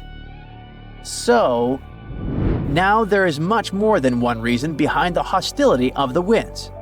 Such a large ocean doesn't have many geographical barriers, such as mountains or large islands. It means that there are no land structures around it that could hold back or slow down the winds and currents. So the trade winds and ocean currents have complete freedom to gain strength and speed. This explains why the Pacific is the scene of powerful storms and giant waves. This is different, for example, from the North Atlantic, where North America, Europe, and Africa help to contain and redirect the atmospheric and maritime systems. It is now very common for scientists to see the bottom of the Pacific Ocean as a giant jigsaw puzzle because it's literally full of moving pieces. It's home to the largest number of tectonic plates on the planet, and one of them, the Pacific Plate, is the largest maritime plate that science has ever identified. This particularity makes the region extremely unstable to earthquakes and volcanic eruptions. Even though the ocean may seem calm at first glance due to its geology, things can change very quickly. This makes it unpredictable and treacherous. For example, in 2022, the cargo ship One Apis was crossing the ocean, 1,600 miles northwest of Hawaii, when it was caught in a torrential storm. As a result, more than 1,800 containers were damaged, falling to the bottom of the sea. Hundreds more collapsed on the deck, turning into a real-life steel domino due to the force of the wind. The captain managed to steer the ship to Japan. The journey lasted about a week, and it was only when they got there that they understood the extent of the loss. But it wasn't just the One Apis. The following year, the ship Maersk Essen lost about 750 containers, while the Maersk Eindhoven lost more than 260. In both cases, the routes were bound for Asia. These three alone have already accounted for much more than the global annual average of containers lost at sea, which is about 1,382 per year. And the most curious thing is that these events happened in winter. Speaking of winter, it was in the winter of 2020 that the Pacific made history. Scientists recorded a 58-foot high wave in the ocean, which is equivalent to the height of a 5 or even 6-story building. In general, a wave is considered giant or extreme when it's more than twice the height of the others around it. This one, however, was almost 3 times bigger than the rest. Now, it's important to remember that despite being rare and scary, these waves are not a tsunami, as they're caused by wind. Tsunamis, on the other hand, usually occur after underwater earthquakes or volcanic eruptions. Another big monster of the Pacific are typhoons, and the 2024 typhoon season confirmed this. One of the highlights was Hurricane Christy. It did not touch the crust, meaning it did not cause direct damage, but we cannot underestimate it. Christy reached Category 5 on the Saffir-Simpson scale, which is the maximum level. A hurricane of this degree is considered catastrophic, so it's no wonder that it was powerful enough to generate huge waves and extremely dangerous rip currents. In addition to this, there was also Super Typhoon Yagi, which hit the Asian continent with such force that it gained the reputation of the most powerful in the last 70 years. When it arrived in Vietnam, it caused around $1.6 billion in damage, destroyed infrastructure in several cities, and left a trail of victims wherever it went. As if that weren't enough, the Pacific is also home to one of the most unstable regions on the planet, the famous Pacific Ring of Fire. It's a huge, crack-shaped area that's home to intense volcanic and seismic activity. It's the most tectonically active place in the world, as the plates of the Earth's crust are constantly moving there. They move apart and collide, or grind against each other, which causes the region to experience earthquakes and volcanic eruptions all the time. Seismographs record some type of tremor there every 5 minutes. This dangerous region is responsible for about 90% of the planet's earthquakes. So, 9 out of 10 tremors occur within this ring, which stretches across the northern Pacific. And the worst part is that it doesn't just affect North America or Asia. In 2023, tremors linked to the Ring of Fire were felt in several Latin American countries, such as Argentina, Chile, Ecuador, and Peru. There was a trail of destruction, and the lives of around 15 people were lost. There's no shortage of reasons for ships to avoid the shortest route across the Pacific and opt for longer routes. As the popular saying goes, prevention is better than cure.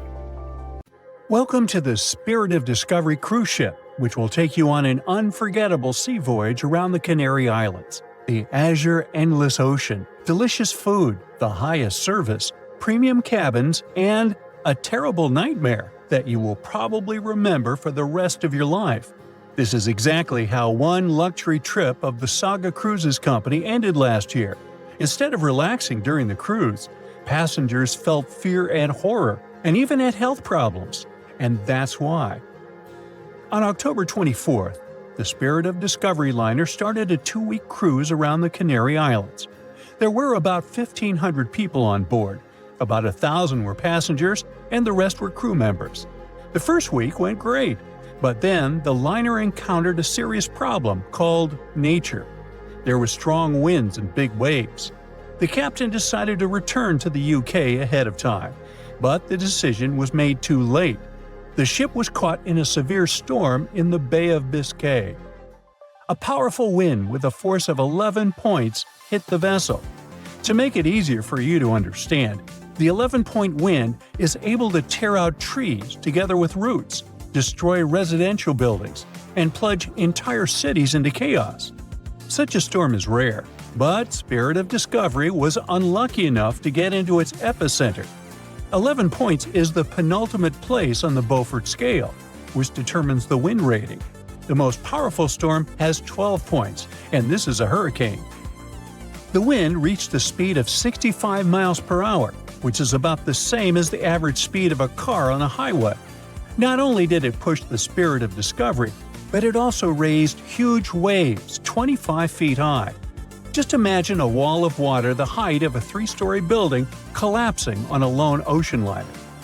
At that moment, the captain sent a message to all the passengers through the cabin speakers so that no one left their place, and his voice sounded worried enough. All the passengers had to lie down and hold on tight. According to the witnesses' words, the ship remained caught in the storm for about 15 hours. They held on with all their might so as not to crash into the walls and floor. All this time, tables were flying around the ship, dishes were breaking, furniture was moving all over the cabins. The waves smashed windows, partitions, and doors. Some people were knocked down because they couldn't hold on for so long. The storm hurled the passengers from ceiling to floor, from wall to wall. The ship's crew turned the dining room into a medical area to provide assistance to those who had been hurt. Despite the difficult and terrible conditions, the ship's team did a great job. They regularly informed passengers about the current situation and tried to calm everyone down. There was no panic and chaos on board. When the storm finally ended, the ship continued its journey and finally reached land, where medics urgently evacuated 8 passengers to the hospital. One of them was never able to survive this storm. It's good the ship didn't meet a rogue wave during the storm. This is a natural phenomenon that can appear during a storm and even in still water. It's a giant wave with a height of 60 feet. Like a 6-story house, it collapses onto a ship with incredible speed and capsizes it. And then the wave suddenly disappears. This is no joke. A similar wave has been recorded in the Gulf Stream off of Charleston, South Carolina. It's scary to get in its way. Now, let's go back to the past to remember one of the most terrible maritime tragedies. No, we're not talking about the Titanic. We'll talk about the Greek liner Laconia, which set sail from the English port of Southampton on December 19, 1963, with more than 600 people on board. However, just 3 days later, a terrible tragedy happened to the ship in the boundless waters of the Atlantic. At 11 p.m., in the barbershop hall, an electrical malfunction occurred. The problem led to a fire, which quickly spread to other rooms. The crew couldn't cope with it, since the fire was spreading too fast. The ship's team turned on the fire alarm, but there was no command to leave the vessel. Only 2 hours later, the captain ordered the passengers to evacuate. All this time, people were either relaxing in their cabins or enjoying a party in the ballroom. The crew was probably trying to put out the fire without causing panic. However, when the situation became critical, the evacuation began. People panicked and ran to the lifeboats, but many didn't manage to get inside. One of them was John Morris. He survived this catastrophe and shared his memories of how he put his family in a lifeboat while he stayed on board the ship. He didn't even have a life jacket. Since there was nowhere to go, the ship's crew opened a bar so that people could relax a little. However, at that moment, boilers began to explode inside the ship, and it became clear the vessel wouldn't stay afloat for too long. John Morris decided to jump into the water right in his tuxedo. As soon as he was overboard, he grabbed onto a piece of wooden deck cargo and swam as far away from the ship as he could. The giant liner could sink at any moment, and when such a huge object goes down to the seabed, it forms a water funnel that pulls along everything around. Rescuers arrived at the scene sometime later. Fortunately, John Morris's pregnant wife and young son were alive, but his mother-in-law unfortunately didn't survive the disaster, like many other people that day. Of course, after this incident, the Greek Ministry of Merchant Marine initiated a thorough investigation. For 2 years, they collected information from passengers and the captain, studied the technical characteristics of the ship, and eventually came to certain conclusions.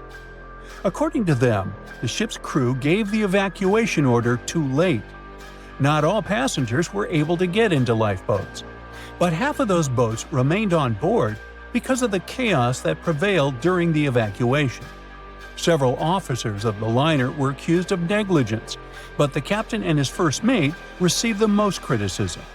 As for John Morris, he stated that he felt himself under protection that day. Another unusual story happened on a cruise ship relatively recently. Spoiler alert, the ship didn't sink, there was no evacuation, and the weather was good. However, for many passengers, this journey became a real challenge. Imagine that you've been working for a long time and saving up money to go on your dream trip on the Celebrity Mercury cruise ship in the Caribbean. You arrive in South Carolina, from where the ship begins its journey. You get on board, looking forward to a week's rest. At first, everything is fine. People are having fun, chefs are cooking delicious dishes, and beautiful daytime landscapes turn into night parties. But then suddenly, many passengers start throwing up. Someone is in a hurry to go to the toilet, and someone stays and vomits right in the halls. The cruise turns into chaos. More and more people feel terrible because of unknown poisoning. You also visited the restaurant and eaten seafood, but fortunately, the disease has avoided you, which can't be said for more than 400 other passengers. Almost every 1 in 4 people on board face gastrointestinal problems. There were almost 2,000 people, and a quarter of them are in bad condition. Crew members do endless cleaning. They wash the deck, give people nausea pills, and ask them not to leave the cabin till the illness passes. The captain sends several samples ashore to determine what caused the poisoning. Unfortunately, the cruise is already ruined, and all the passengers have unpleasant memories. So the company organizing the trip issues certificates that can be used on future cruises. It's not the most pleasant experience, but it's still better than nothing. Now, imagine if, instead of just feeling sick, people got infected with some kind of bacterium that would turn them into zombies. It would be much more exciting and scary. Now, do you think you could survive on such a ship full of zombies? And how would you do that? Tell me about it in the comments. The year was 1865. It was a boom of migration worldwide, with novel places discovered and new settlements created. Without planes like we have now, a ship was the only way to escape from the old life and journey towards a new, hopefully brighter future. So, a voyage like that was quite a regular thing to do. More than 500 immigrants safely reached Queensland, and the ship was supposed to head back to London sometime later. It was indeed a long journey, but not many people were willing to return to England. After all, they had chosen to come to Australia to create a brand new life. So it was only natural that the ship would come back nearly empty. However, the return trip was still quite lucrative, thanks to the cargo the ship would carry. The amount of produce ready to be shipped was substantial, primarily consisting of wool soaked in arsenic, tallow, and hides.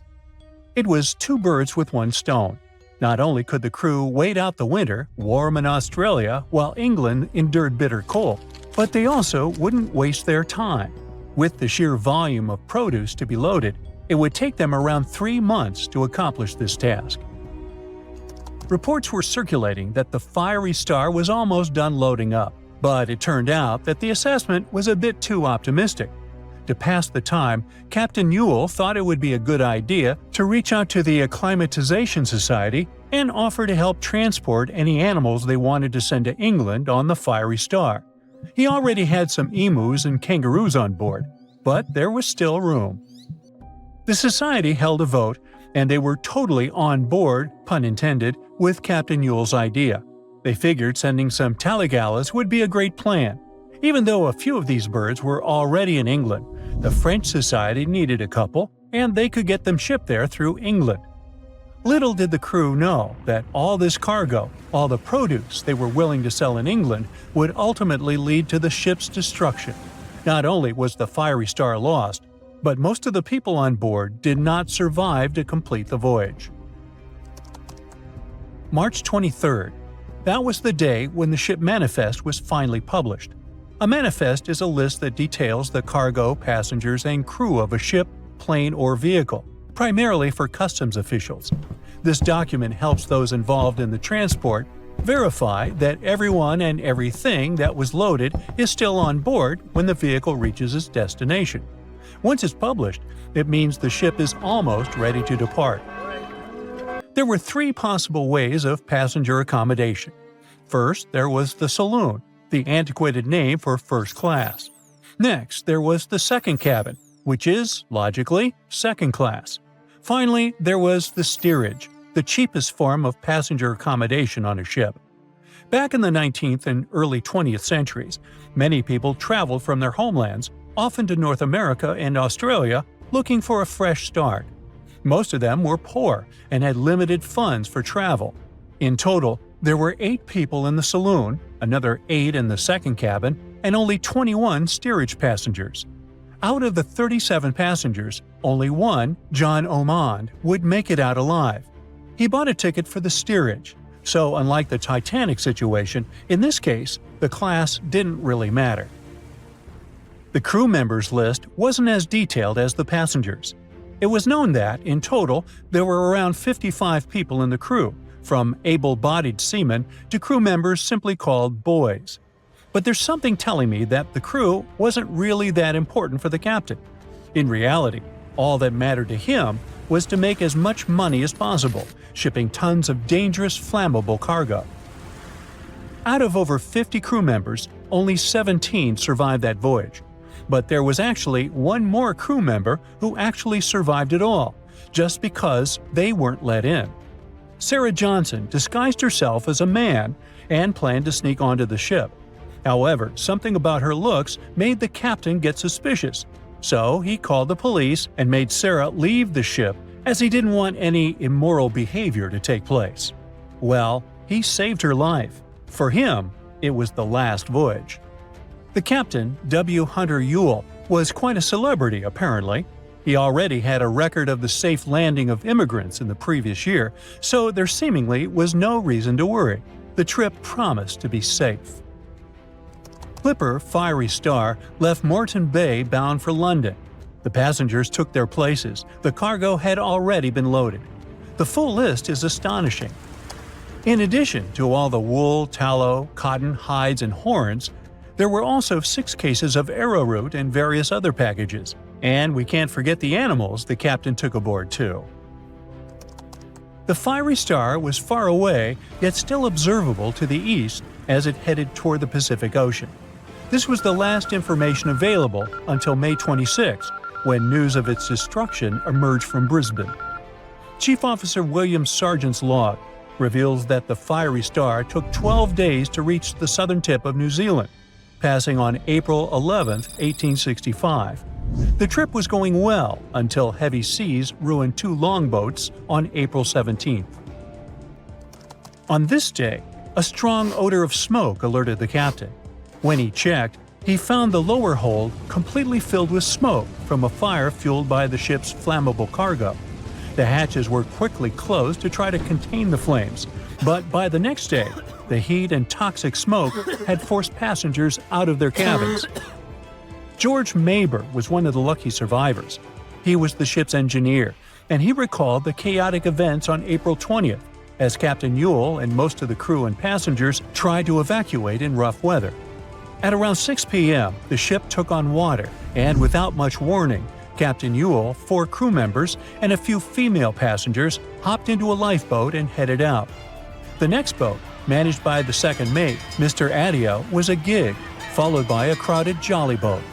Lastly, there was a waste boat, which was barely seaworthy, with 2 men constantly bailing water to keep it afloat. The plan was for the boats to stay close to the Fiery Star overnight and head for the Chatham Islands the next morning. But by dawn on April 21st, all 4 boats had vanished without a trace. On the burning ship, there were 17 crew members and passenger John Ormond, who banded together under Chief Officer William Sargent's leadership. For 5 days and nights, George Maber pumped water on the fire without rest. He volunteered to go down the forehatch with a rope around him and a handkerchief over his mouth. He discovered that the foremast had been burned through for about 7 inches, and the port side was severely damaged, resembling an empty shell. Exhausted, he returned for fresh air, but later descended again with Quartermaster Marshall to access a water tank. They couldn't open the lid, and as George crawled over the hides, he felt himself sinking. When they reached the deck, they collapsed from exhaustion. The cargo had been destroyed by smoke and fire, and the heat on the deck was intolerable. The crew survived on limited rations and caged chickens, using every spare piece of wood, including pigsties, for the pumps. Distressed pigs ran wild in the heat. A raft was constructed, but was too weak for the open sea.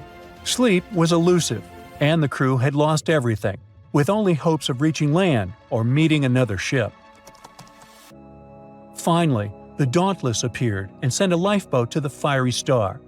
Captain Moore boarded the Fiery Star on May 12th, and after assessing the situation, he agreed that the crew could do no more.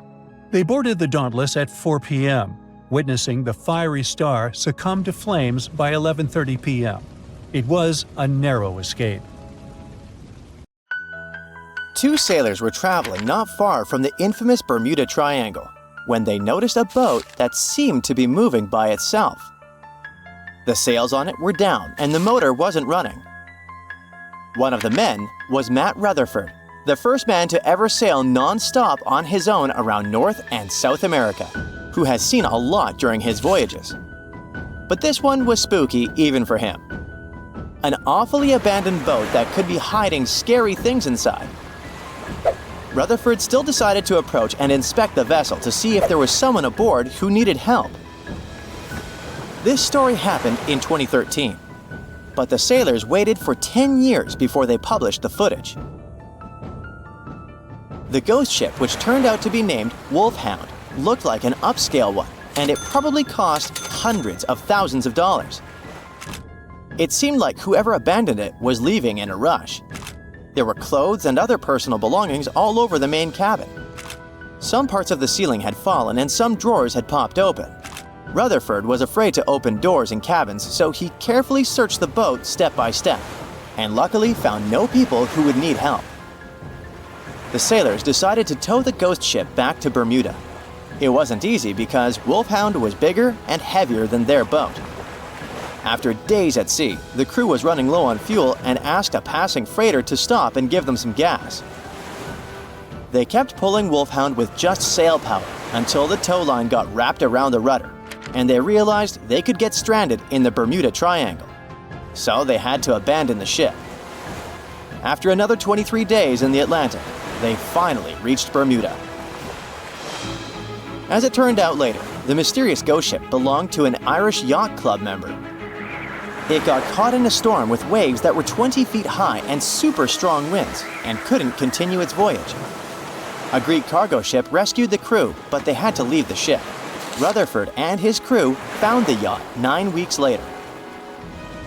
Wolfhound is one of more than 50 ships and 20 planes that disappeared in the Bermuda Triangle since the mid-19th century. The first ship, at least officially documented, was the USS Pickering. It departed from Delaware to the West Indies in 1800. There were 70 people aboard. No one ever heard anything from them ever since. And perhaps we'll never know what exactly happened to them and where the ship is now. The largest ship that has ever disappeared in this mysterious area is the USS Cyclops. In March 1918, carrying a crew of 306 people, the USS Cyclops left Barbados and headed home to Baltimore. It had tons of dense manganese ore on board, which was used in steelmaking. Something happened during its 9-day voyage when it was passing through the Bermuda Triangle.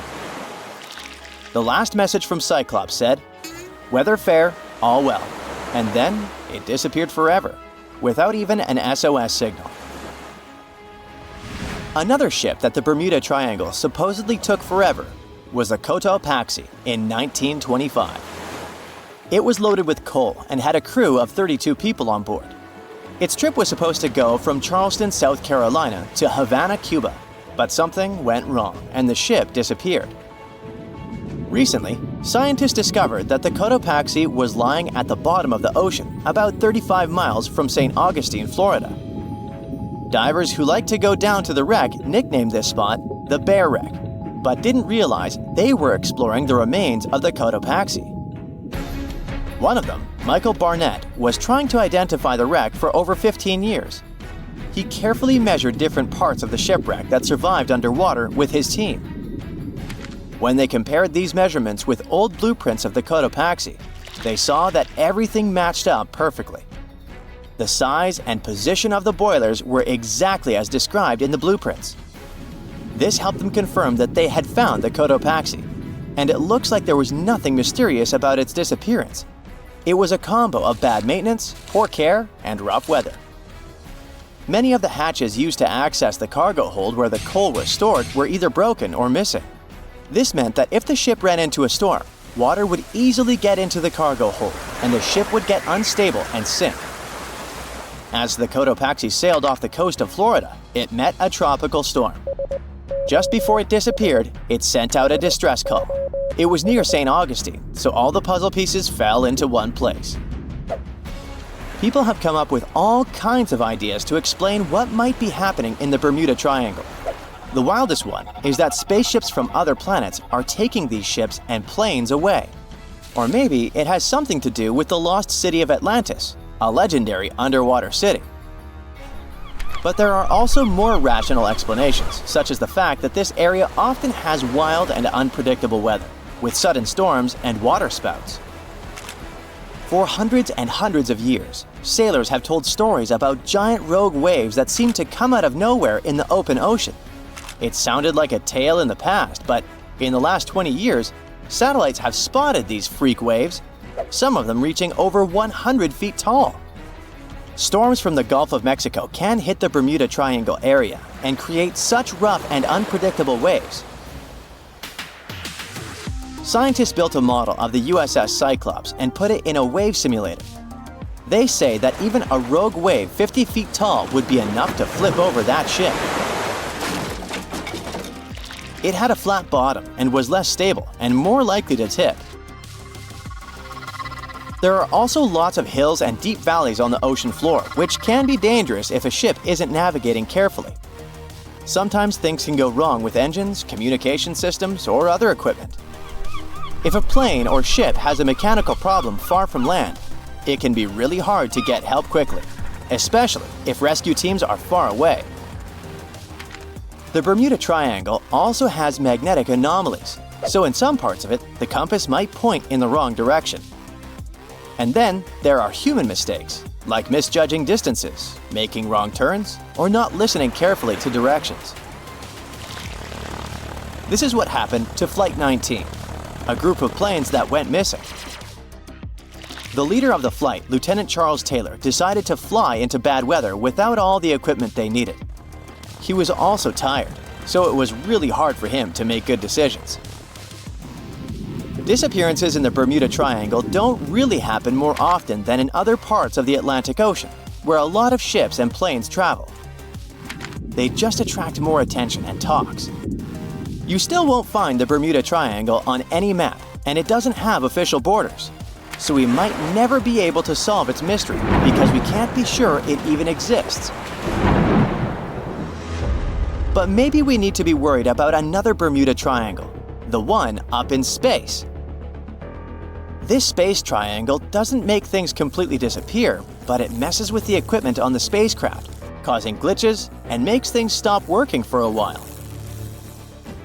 The Bermuda Triangle of Space, which is more officially known as the South Atlantic Anomaly, is a unique area above the Earth that stretches over parts of South America and Africa, from Chile all the way to Zimbabwe. It sits right where a part of Earth's magnetic shield is weaker than usual. When a satellite passes through this area, thousands of high-energy particles, especially protons, hit every square inch of it every second. To keep satellites safe from this radiation, space agencies often put them in sleep mode when they pass through the SAA.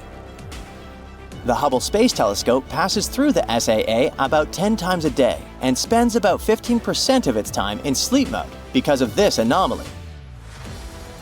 Even astronauts on the International Space Station, ISS, which also travels near this zone, have to be careful about radiation. Parts of the ISS, like the kitchen and sleeping areas, have extra shielding to protect them.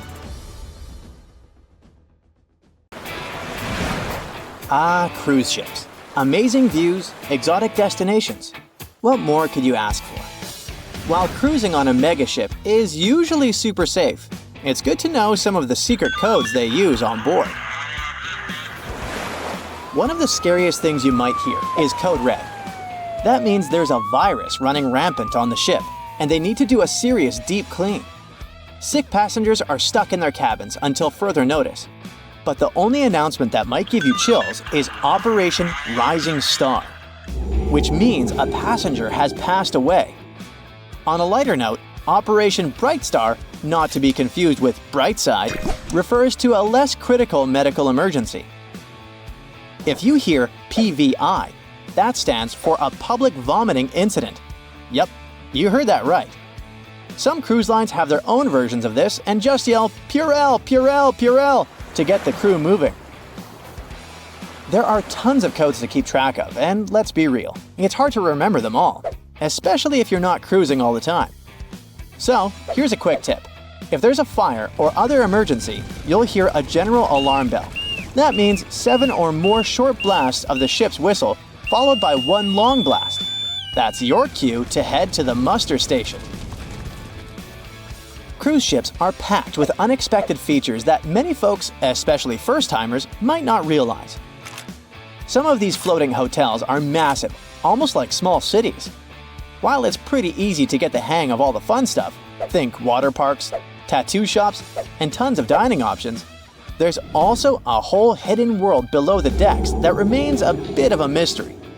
So in most cases, there's a morgue, which makes sense as you never know when you hear Operation Rising Star. With millions of passengers cruising every year, it's sadly not uncommon for people to pass away on board. Because of this, many ships are equipped with a morgue and extra body bags just in case. Usually found on the lowest deck, the morgue is a small, stainless steel room that can hold anywhere from 2 to 10 bodies, depending on the ship's size. If someone dies, the ship's staff will alert the authorities back on land. A medical team will check things out and then move the body to the morgue until arrangements can be made. Typically, the body is taken off at the next port, but sometimes it stays on board until the cruise wraps up. Okay, and what if there's a real criminal aboard? Spoiler alert, you won't find any police on a cruise ship, but most of them still have a small jail, often called the brig. If passengers get a bit too rowdy and breach the cruise line's rules, the security team might just lock them up for a while. Yeah, it's not an official jail, it's more like a detention center. Cruise ships are fantastic for socializing, but sometimes you just want a quiet spot to relax and recharge. Luckily, there are plenty of secret hideaways on even the biggest ships where you can find your peace and soak in the views.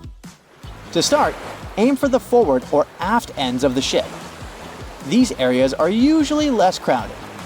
You'll find cozy deck chairs, hot tubs, and maybe even the space to yourself.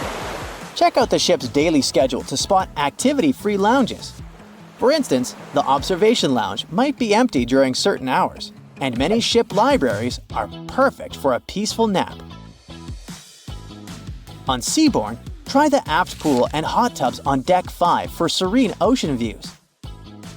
Carnival ships have hidden forward decks where you can enjoy captain-like vistas.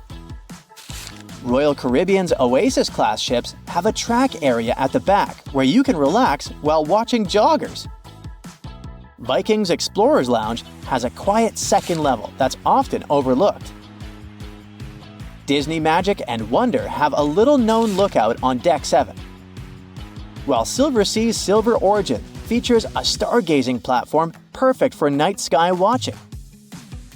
Royal Caribbean's helipads and Carnival's Deck 5 Lanai hot tubs are also great gems for some sunshine and tranquility. Now, when you think of pirates, images of Captain Jack Sparrow likely come to mind. Sure, there was media hype around Somali pirates, but are they still a problem?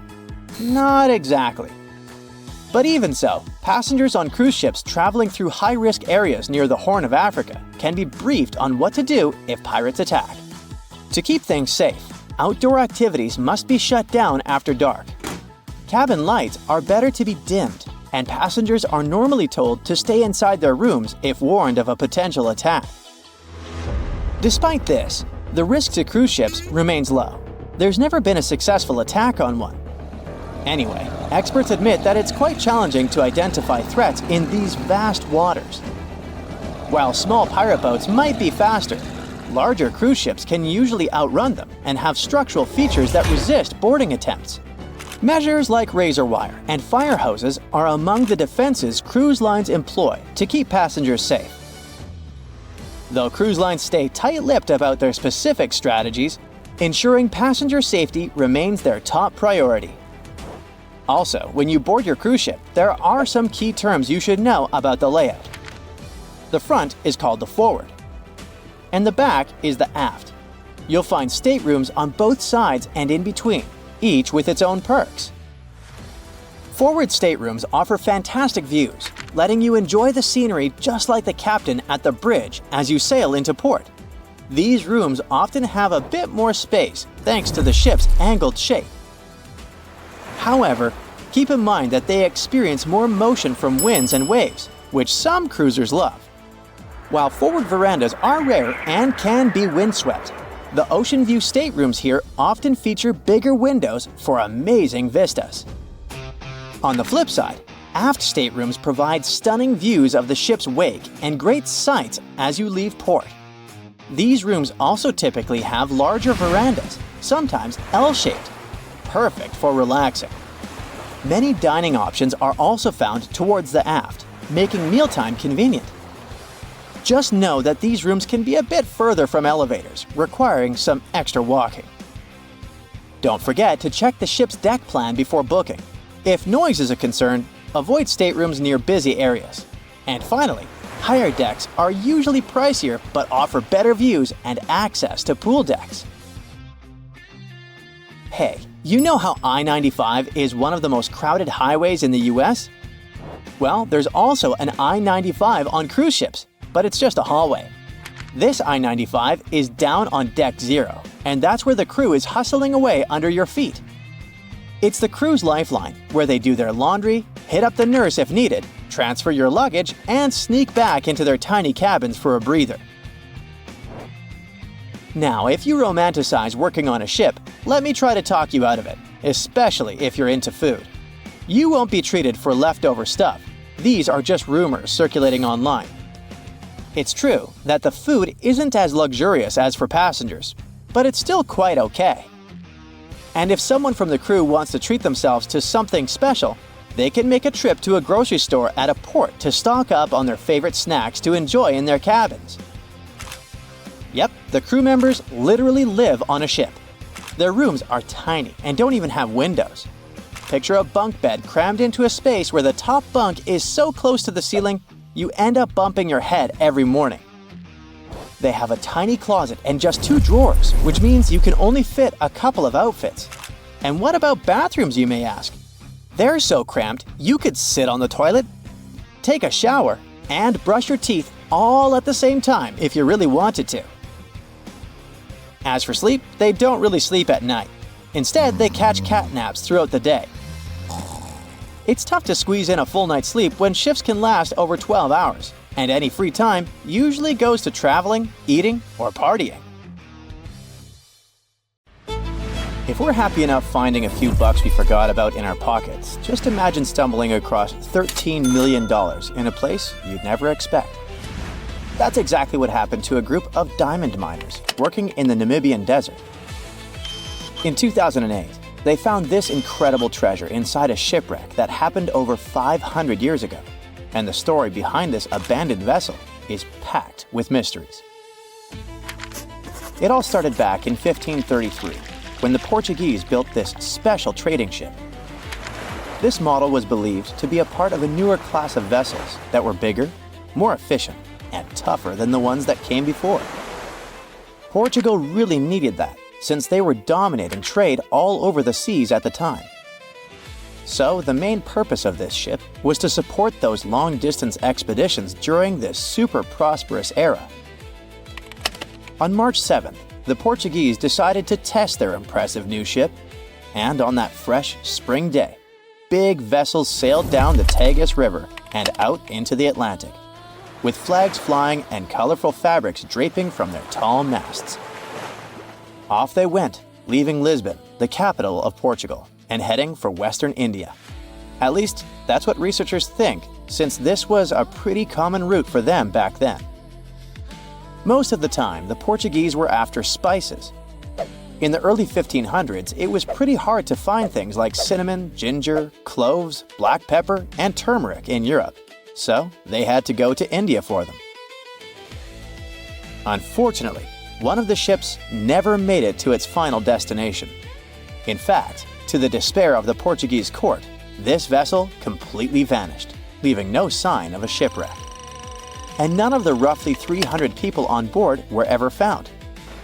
Could they have strayed so far off course that they ended up in the Americas or on some island along the way?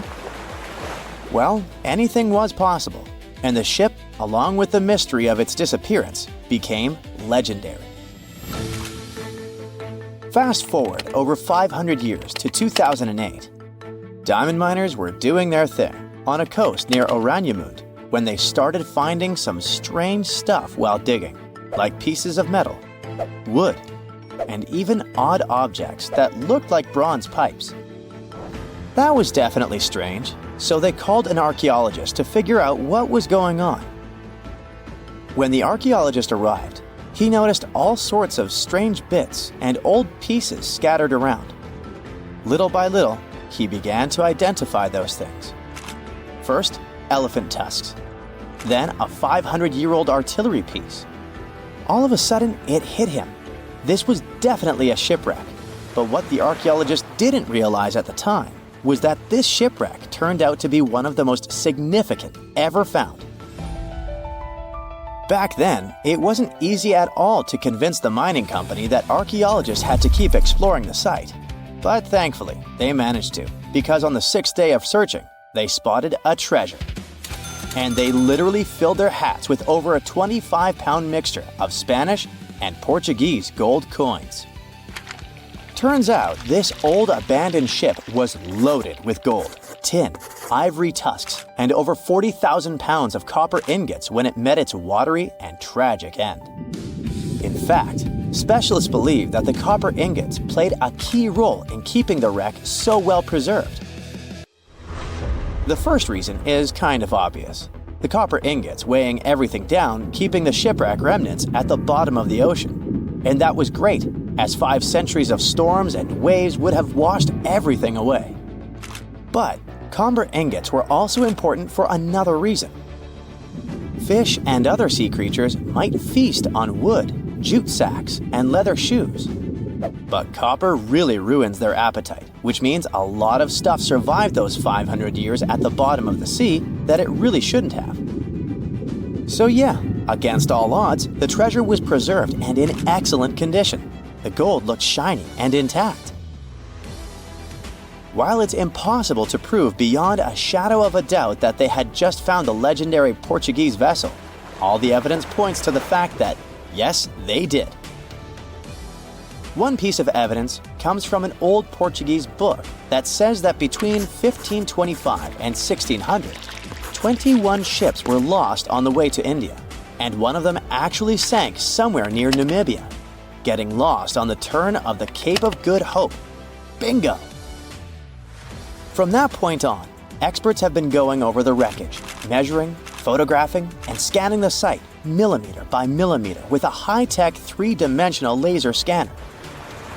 Their goal was to figure out what happened to this ship, or at least get closer to the truth. The first question they had to answer was, why was this ship so close to the coast of Namibia? We're talking about great sailors who probably knew that that stretch of coast was famous for its storms and fog. What happened then? It seems that 4 months or so after its grand departure from Lisbon, the fleet was struck and scattered by a huge storm. So the most likely explanation is that the combination of bad weather and heavy cargo forced the captain to run the ship aground on purpose. According to one theory, he dropped the front anchors and slowly beached the ship. Then it hit an underwater rock in the surf, rolled over in the big waves, and all attempts to free it failed. It began to break apart, starting with the upper structure.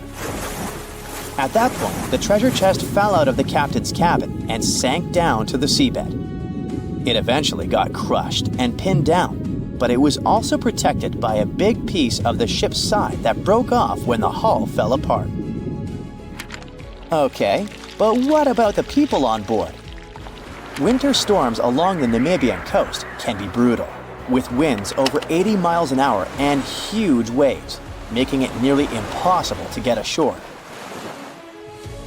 But if the storm calmed down at some point, it is possible that the shipwreck had survivors. I mean, some human toe bones were indeed found, suggesting at least one person didn't make it, but these were the only human remains that were recovered. There weren't many personal belongings found either, which leads archaeologists to think that most people on board likely made it to land despite the ship breaking apart. But we can't really say this was a happy ending. Yes, most of them might have survived the shipwreck, but they ended up in one of the harshest places on Earth, an empty stretch of sand and scrub for hundreds of miles. It was winter, so they were cold, wet, and exhausted, with no hope of rescue. Nobody knew they were alive or where to find them. Plus, no ships were likely to pass by, since they were far off the usual routes. Going back to Portugal seemed impossible. After the first round of exploration, researchers found that the ship's remains were scattered across 3 large sections along the coast of Namibia. In the end, more than 40 tons of cargo were recovered from the site, and thousands of different artifacts were found and cataloged, including lead, tin, textiles, and even some astronomical instruments. So, you might be asking, who got the gold? I'll just say that it didn't go to the miners or the archaeologists. According to the researchers involved, every single coin was handed over to the Namibian government. After all, that is the usual procedure for random ships found on the beach. But this case wasn't that simple, as there is an exception to this rule. If the ship found is a state ship, the country that owns it has the right to receive the treasure. In other words, everything they found inside this old abandoned vessel actually belonged to Portugal, no matter that it all happened ages ago. But the Portuguese leaders apparently allowed Namibia to take the lot. The nemi ships were massive vessels built by the Romans over 2,000 years ago, complete with marble floors, colorful mosaics, and even plumbing for luxurious baths. Unlike the typical ships of their time, which were mostly used for transport or battles, these were true floating palaces. But the nemi ships weren't just feats of Roman engineering and luxury. Their story is a wild one. Lost, found, and lost again, these vessels became the focus of a mysterious saga that's puzzled historians for centuries. The first strange thing about them is related to where they were found. These huge wooden ships were lying at the bottom of Lake Nemi, a volcanic lake with still calm waters, located about 19 miles south of Rome. For ages, local fishermen knew about the wrecks, and rumor has it they were taking advantage of that. They'd use grappling hooks to pull up pieces and artifacts from the nemi ships, selling them at the markets. That went on until 1446, when some noblemen decided enough is enough and started looking into the legends about the nemi ships. They realized it wasn't just a fish story. Both vessels were actually sitting about 60 feet deep in the lake, and from there, the mystery only grew. When you think about it, 60 feet isn't that deep, and Lake Nemi is pretty small, only 1.1 mile wide and about 100 feet deep. So why build such massive ships in such a small lake? It doesn't really make sense, especially when we find out who built them. The Roman Emperor Caligula. You know, the one known for being one of the cruelest and most unpredictable Roman leaders. But one thing almost everyone can agree on was his impeccable taste for all extravagant things. Caligula spent money like crazy. It's generally assumed that he blew all the imperial treasury in a year on lavish festivals, feasts, and pampering animals. Yep, he supposedly fed his favorite horse oats mixed with gold flakes. Anyway, he loved excess. So again, why did he build two massive ships in such a tiny lake? Experts think Caligula might have built them there because of the lake's connection to Diana, the deity of the hunt, the moon, and nature, who was worshipped at a sanctuary on the northern shore of the lake. By the way, Nemi is a modern name that we see on today's maps. The Romans used to call the lake Speculum Dianae, which means Mirror of Diana. So it is possible that Caligula saw this as the perfect place to hide away and dock his pleasure barges. He wanted extravagant floating palaces, and that's exactly what he got. The Prima Naie, which means first ship in English, was an enormous 230-foot-long vessel. It's almost as big as today's largest passenger aircraft, the Airbus A380. The ship's hull was split into three main sections, with the back wider and the front narrower. It had two big structures at each end, connected by stairs and hallways, giving the ship an odd look, unlike anything else from ancient times. The seconda nave, or second ship, was even bigger. It was in deeper water and farther from the shore, making it harder for people to reach it, which also helped preserve it better. The ship was 240 feet long and 79 feet wide, with a kind of building at the back and a smaller one at the front. Even though the front and back structures were missing at the time the ship was discovered, you can still tell they were there from the way the decks were laid out. These ships were absolutely incredible. They were built with the finest materials. Elaborate mosaics made up the stunning floors, bursting with color, and high-grade marble added a touch of elegance and luxury to the interiors. The ships also had 10 banks of oars, baths, galleries, saloons, and even gardens with vines and fruit trees. Yes, gardens, on a boat. Caligula clearly wanted these ships to be his own private paradise. It's said he threw wild parties on board, where his bad behavior knew no limits. This included having scandalous relationships with the wives of his generals and senators. These ships were definitely designed to impress, showing off not only the wealth and power of the emperor, but also the amazing technical skills of Roman engineers. Evidence suggests that the vessels had technologies we thought weren't developed until later. They had advanced plumbing systems, with some sources suggesting they even had running water. There's evidence of bronze pipes and lead drains, which is insane for ships built in the 1st century. Another thing is that wooden beams were covered in lead to keep away shipworms, those tiny mollusks famous for tunneling into and digesting wood. But the engineers' efforts were a bit pointless in this case, since shipworms don't live in fresh water. There's also a theory that one of the ships had a rotating platform. We still don't know its exact purpose, but it may have been used for the revolving presentation of a statue, probably of Diana, or for entertainment purposes, like guests enjoying their meal while slowly spinning and taking in the view. Who knows? All of these findings have led experts to believe the ships were mainly built for recreation or ancient rituals, or maybe both. Basically, the true purpose of the Nemi ships remains a mystery because there is no solid historical documentation talking about it. Now, even though these ships were technological marvels, they didn't last long. They had only been in use for about a year before Caligula's reign ended. Eventually, the ships were damaged, filled with stones, and sunk to the bottom of Lake Nemi. This brings us back to the story of their discovery. In 1446, they confirmed the wrecks were there, but no one could get them out. Then, in 1929, Italy's leaders decided to drain the lake to rescue the ships. So they pumped out 65 feet of water. It took years to get them out of the mud, but the second ship was finally raised in 1932. During the excavation period, archaeologists found a bunch of precious artifacts from the wrecks. Little by little, vast anchors, bronze decorations, and marble statues came up from the depths, along with fancy oar rings, bronze joints, and copper roof tiles. The cost of these ships must have been astronomical. Recovering the memories and artifacts of Roman times was a very important thing at the time, so taking the ships out of that lake was a huge win for Italy. In 1936, they decided to build a museum to showcase the wrecks and let people visit. But their story took a tragic turn. As you probably know, this was a time really messed up by global conflicts, and Italy was no exception. In 1944, a fire broke out at the museum, destroying the ships and all the important archaeological contents. Okay, so we may never know for sure who started the fire, but we do know the largest ancient ships ever discovered were lost in it. Only some bronze pieces, a few charred timbers, and some other artifacts that were stored in Rome survived.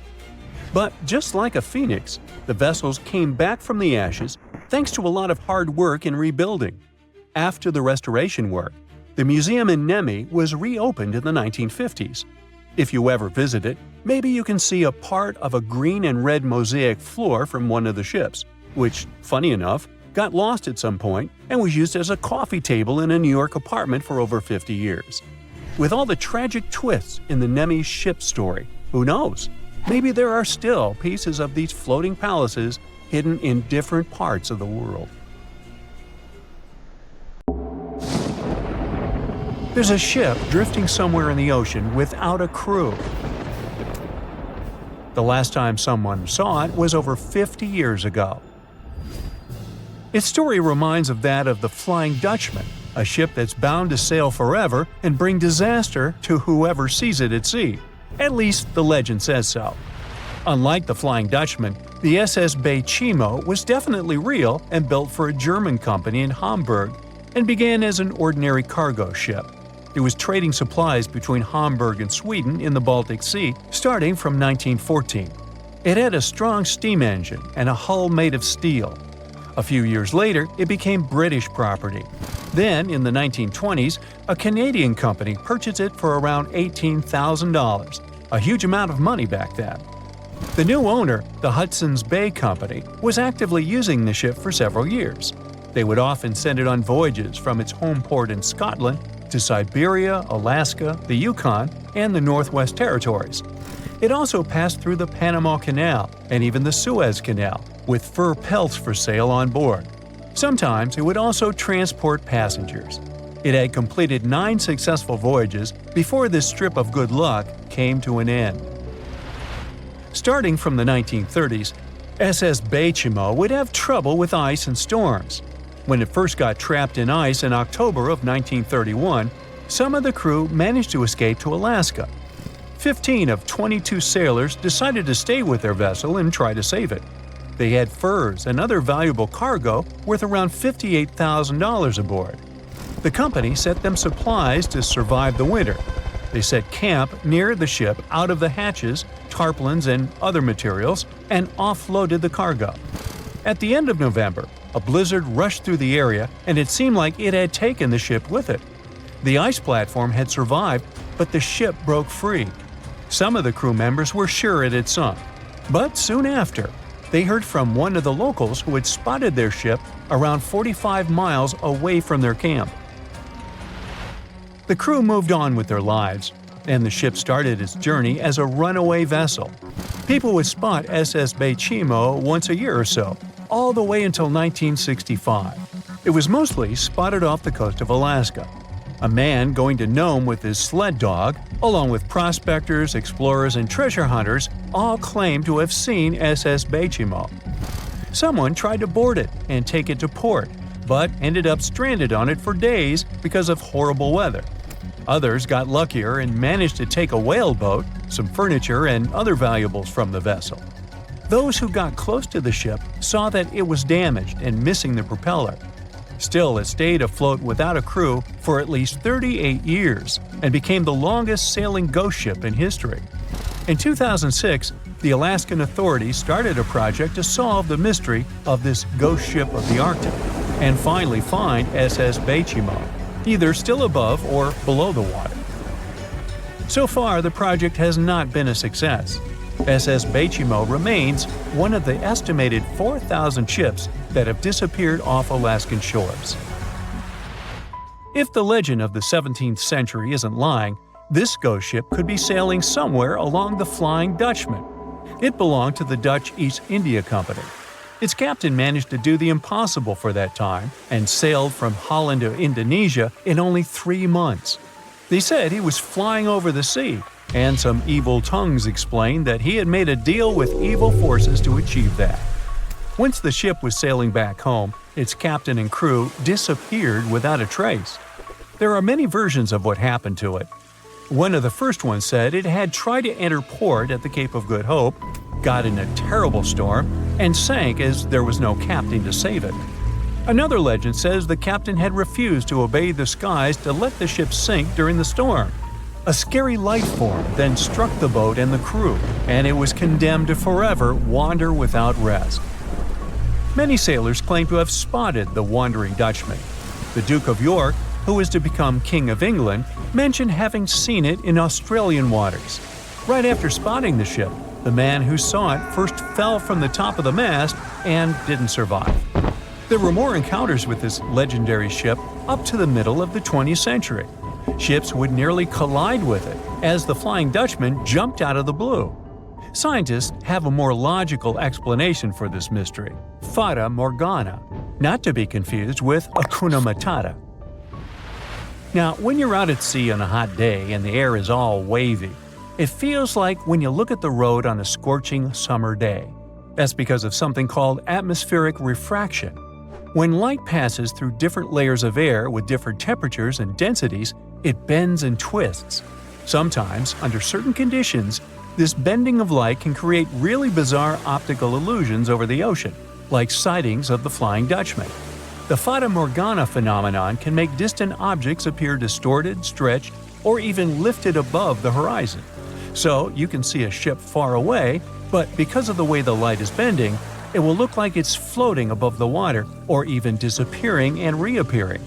A Fata Morgana is most commonly seen in polar regions, especially over large sheets of ice that have a uniform low temperature. But you can see it anywhere, even in deserts and over lakes on hot days. The first stories about ghost ships go all the way back to ancient Greek and Roman mythology. One of the most famous ghost ships in history is the Mary Celeste. This brigantine was traveling from New York City to Genoa and was fully stocked with provisions, but missing a crew when it was discovered in the Atlantic Ocean in 1872. The crew's personal belongings were also there, completely undisturbed. The final entry in her log was made 10 days earlier. We still don't know what happened to its crew, and the ship has inspired many spooky stories and legends. The Lady Lovibond was another legendary schooner that is believed to have been wrecked off the coast of Kent in the middle of the 18th century. The story tells that the ship's captain, Simon Reed, had just got married and took his bride on board for a celebratory cruise, despite the superstition that it could bring bad luck. They were on their way to Portugal when the first mate, who is also in love with the captain's new wife, went mad because of jealousy, attacked another crew member, and then took over the wheel and steered the ship straight into the dreaded Goodwin Sands. No one aboard survived, and the schooner is said to reappear as a ghost vessel every 50 years. In present times, many vessels become abandoned and turned into ghost ships intentionally. There are thousands of them floating in U.S. rivers, lakes, channels, and coastal waters. Some people lose their boats in storms and other extreme weather. Others have to abandon their boats because maintaining them can cost 10% of the boat's price. Plus, docking a vessel can add up to several $1,000s every year. Most boats have been made of fiberglass, so an owner can't just recycle them as scrap metal. So, once they want to get rid of it, they often tie it to a dock and sneak away, or leave it floating far away from the shore, or just try to sink it. When ghost ships sink in shallow waters, they can cause damage to coral reefs, mangroves, marshlands, oyster habitats, and wetlands. Plus, they can collide with unsuspecting regular ships and cause real trouble. So, don't do that. Enough said. What is a boat doing in the middle of a desert? You would expect to find a seagoing vessel closer to shore. This is the question archaeologists have been asking for decades. In 1988, there was a storm near one of the most important archaeological sites in ancient Egypt. A wooden structure emerged from the sand. It was hollowed out by termites. Scientists were determined to solve its mystery. In 2000, they began excavating the site near Abydos, Ubidos. An American team of experts soon discovered a boat that was 70 feet long, and it wasn't alone. In total, there were 14 boats neatly resting next to each other. It was impossible to completely dig out the boats because of their poor condition. Luckily, the wood was preserved enough to get a sample. Analyses revealed that the boats were around 5,000 years old, the oldest fleet in human history to this date. The time of their construction predates the pyramids at Giza by half a millennium. Each ship of the fleet rested in a vault that matched its dimensions. The room was roughly a third of the size of a tennis court. It had mud brick walls that featured more than 120 drawings of boats. Ancient Egyptians incised them on whitewashed walls that were excellently preserved. Scientists have known about these mysterious chambers for well over a century. 1901, 1902. A British archaeologist, Arthur Weigel, stumbled upon a strange structure west of the River Nile. His team caught a glimpse of the interior walls. Sadly, a section of the roof collapsed, so they had to call off further exploration. Researchers abandoned the site, but its location remained on the maps. The boat's position first led scientists to think that they rested on a bank of the mighty Nile. But there was a problem with this theory. Today, the river flows almost 7 miles west of Abydos. Further studies of the surrounding terrain showed the Nile didn't change its course throughout history.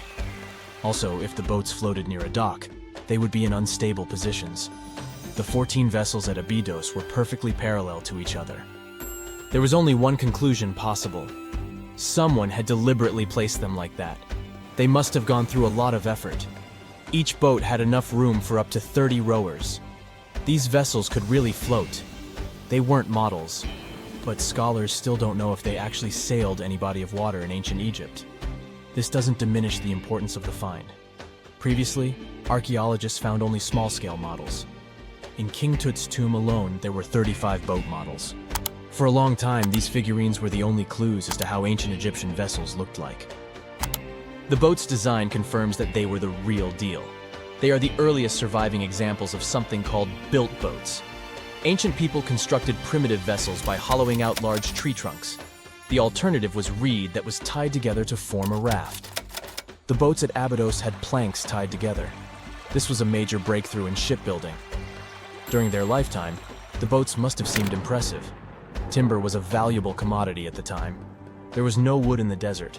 Cedar had to be imported from Lebanon. The only person who could afford such luxury was the pharaoh. Studying the area around the ancient fleet provided more answers. Scientists discovered a mud brick structure where Egyptians worshipped the pharaoh. Its approximate date of construction matches that of the wooden boats. The same bricks out of which this building was made were used to encase the fleet. At the time of their construction, the rooms they were stored in had a ceiling. That's the section that archaeologists stumbled upon in the early 20th century. Just like mummies and coffins, these marvelous ships rested inside splendid vaults. The exterior of these rooms was also impressive. The outer walls originally had a plaster of white limestone. It reflected sunlight. In the desert sun, the structure housing the boats must have shone from miles away. Ancient Egyptian builders used the same technique to cover the pyramids 500 years later. Today, their surface looks jagged, but it wasn't always like this. When they were constructed, the pyramids had a top layer of fine white limestone. Their surface was smooth and it gleamed in the sunlight. Instead of stairs, the outer layer of the pyramids was more of a sleek ramp. Archaeologists were left with one final question. Which pharaoh owned the fleet? The answer lay just a mile from the site. This is where the tomb of a pharaoh from the 5th dynasty rested, King Senwosret III. Its time and style of construction matched the ones of the chambers with boats. The very end of his rule might explain how the boats ended up in the middle of the desert. The pharaoh probably passed away in northern Egypt. Then his body was transported down the Nile to Abydos in a marvelous procession of decorated boats. The vessels were later lowered to chambers near the final resting place of their owner. This had a symbolic meaning. In the ancient Egyptians' belief system, ships played a key role. Their supreme deity was Ra. He traveled through the sky during the day in the form of the sun. At nighttime, he sailed through the netherworld in a solar boat. The pharaoh identified himself with Ra. That's why he needed boats in the afterlife. That was the only way to regenerate himself. Just as the sun rises every day above the horizon. This belief existed for thousands of years. The more famous Pharaoh Khufu also had a ship. Scientists found it in 1954 next to his pyramid at Giza. It is some 4 centuries younger than the fleet at Abydos. but Khufu's ship was almost 2 times longer.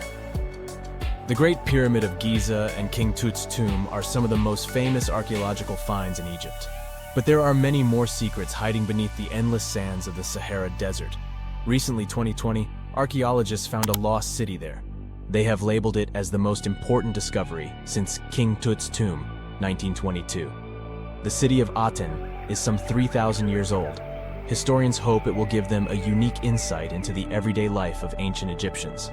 The famous archaeologist and Egyptologist Zahi Hawass proclaimed the site a lost golden city. Aten sits some 300 miles south of Egypt's capital, Cairo.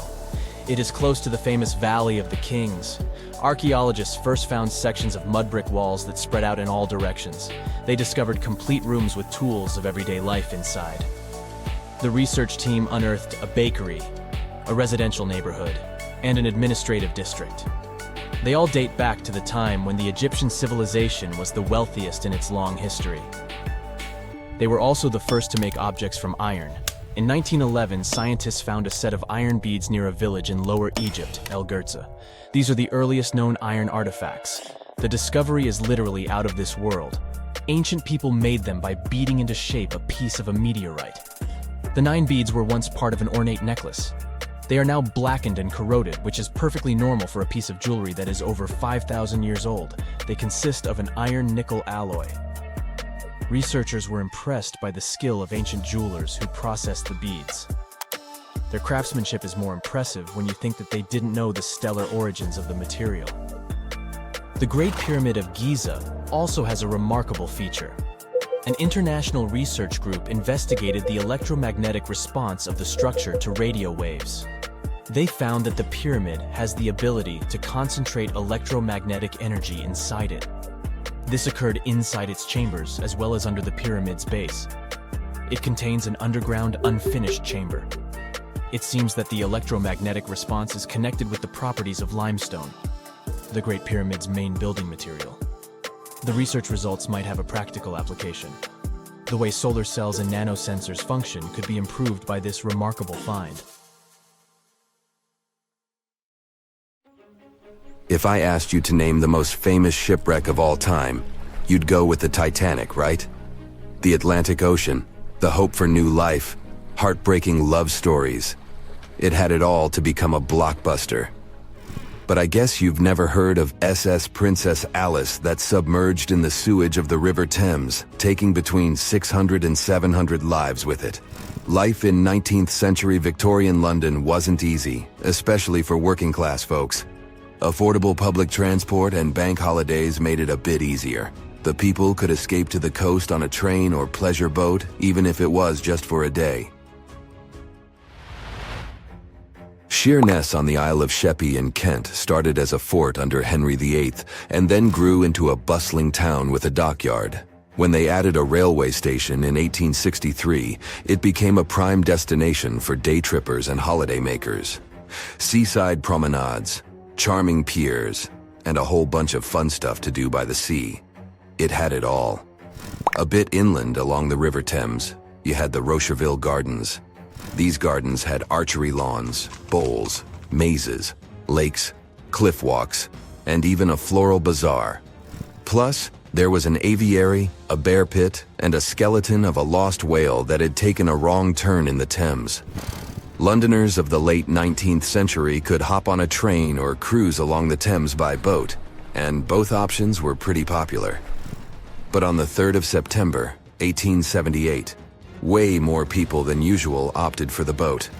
They chose it over the railroad after a passenger train had collided with goods wagons in Kent, taking the lives of 5 people. The river felt like a safer way to go. One of the ships available for the trip was the SS Princess Alice. The paddle steamer was first launched in 1865 on the west coast of Scotland. Its original name was the Bute, and it was used as a ferry for the passengers of the Weems Bay Railway Company. A couple of years later, it was sold and renamed after Queen Victoria's 3rd child. Then, it was sold again and got the nickname the Shah's Boat, as it transported the Shah of Persia up the Thames to Greenwich in 1873. The ship had gone through several alterations in its lifetime. It got new boilers and watertight bulkheads. The Board of Trade had inspected it and marked it safe.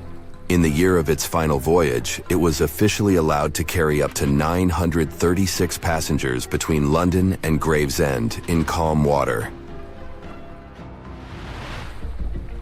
On the day of the tragedy, Princess Alice was on what was called a moonlight trip downstream from Swan Pier near London Bridge to Sheerness, Kent and back. The trip wasn't expensive, so most of the passengers were from the working class. There was also a musical band aboard to keep the spirits up. The 3rd of September was a bright day, and many families were happy they could catch some final summer sun rays and enjoy fresh sea air. The then owner of the ship, the London Steamboat Company, had several vessels working on the route. The passengers were free to hop on and off different ships. At around 6:30 p.m., after a beautiful day in the open, the SS Princess Alice headed back to Swan Pier. No one kept official lists of passengers, so we'll never know exactly how many people were on board that evening. But they say the steamer was close to its full capacity. As it got darker and cooler, many families decided to stay inside the saloon or in their cabins below. Some stories from the steamer sound like fate. The captain of Princess Alice let his steerer stay at Gravesend and replaced him with one of the passengers. John Ayres was a sailor but had little experience at the Thames or with a vessel like Princess Alice. Alfred Thomas Merriman, a chef from East London, had been offered to work on the steamer at the last moment. He was 30 years old and a father of 4, so he couldn't say no to extra money. At around 7:40 p.m., he was standing on the deck by the saloon door. By that time, Princess Alice had passed Tripcock Point and entered Galleon's Reach. The passengers could see the North Woolwich Pier in the distance. Many of them planned to disembark at that stop. And that's when Merriman noticed a huge ship carrying coal. It was Bywell Castle. This vessel normally carried coal to Africa, but it had just been repainted at a dry dock. Bywell Castle was going to Newcastle to pick up some coal and transport it to Alexandria, Egypt. The ship's captain, Harrison, wasn't too familiar with these waters, so he called in Christopher Dix, a seasoned Thames River pilot, to lend a hand, even though he didn't have to. The ship had a fancy raised forward part below the deck, and Dix couldn't quite see what was in front of him. So, they had a sailor on lookout duty. As they set sail from Millwall at the speed of 5 knots, 5.7 miles per hour, they tried to stick to the middle of the river, but other boats had other plans. When they were approaching Galleon's Reach, Dix spotted Princess Alice's red port light, headed their way, but planning to pass on the right side. At the same time, Grinstead, the captain of Princess Alice, was going against the river's flow, trying to find the smooth waters on the south side. He adjusted his course, steering into Bywell Castle's path. Both crews realized they were headed for a collision. Dix tried to steer clear and even ordered reverse full speed on the engines, but it was too late. The Bywell Castle collided head-on with the Princess Alice, which was much smaller, weighing less than a third of the 890-ton coal-carrying collier. It sliced the passenger steamer in two. As Merriman remembered later, laughter on board immediately changed into screaming and panic. Some people rushed to the bridge for safety. Merriman hurried to the captain, asking what to do next. The captain's response was grim. "We are sinking fast. Do your best." The ends of the steamer went high into the air, and the middle just sank, taking passengers with it. Those unfortunate ones who were below deck were tragically trapped. The impact caused tons of untreated sewage to gush from outlets near the collision site. The water became a frothy mess of unprocessed waste with a horrible odor. It was potent enough to make even the most resilient sailors retch. Amid the chaos, passengers struggled for life in the contaminated water. They inhaled lungfuls of hazardous waste without knowing. The crew aboard the Bywell Castle sprang into action. They dropped ropes from their deck, urging Princess Alice's passengers to climb aboard. Anything that could float, from planks to barrels, was tossed into the water to serve as flotation devices for those in need. Other members of their team launched a lifeboat, saving 14 people. Nearby boats, moored along the riverbanks, joined the mission, plucking survivors from the water. Many of Princess Alice's passengers didn't know how to swim, and it was even trickier for ladies wearing long, heavy dresses. Merriman was among the lucky ones who could swim. He first held on to a piece of wreckage, and then, when others got to it, swam away and caught onto a rope hanging over the side of the Bywell Castle. They managed to save around 130 people this way. Another survivor was Robert Haynes, who played in the Princess Alice band. He was fond of ships and had noticed the Bywell Castle a couple of minutes before the collision. He chose not to follow the rest of the band, who went downstairs for a break, and that saved his life. Princess Alice's sister ship, Duke of Teck, arrived 10 minutes too late to assist with the rescue efforts.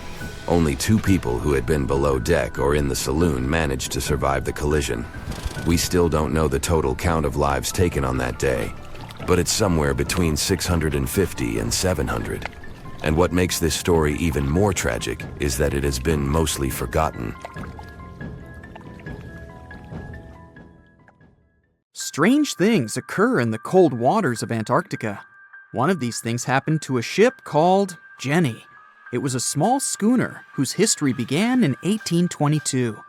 The boat and its crew set sail and disappeared a year later. For 18 years, the ship was considered sunk. People forgot about it, but in 1840, the vessel reminded the world of itself. That year, the whaling ship Hope sailed through the Drake Channel in Antarctica.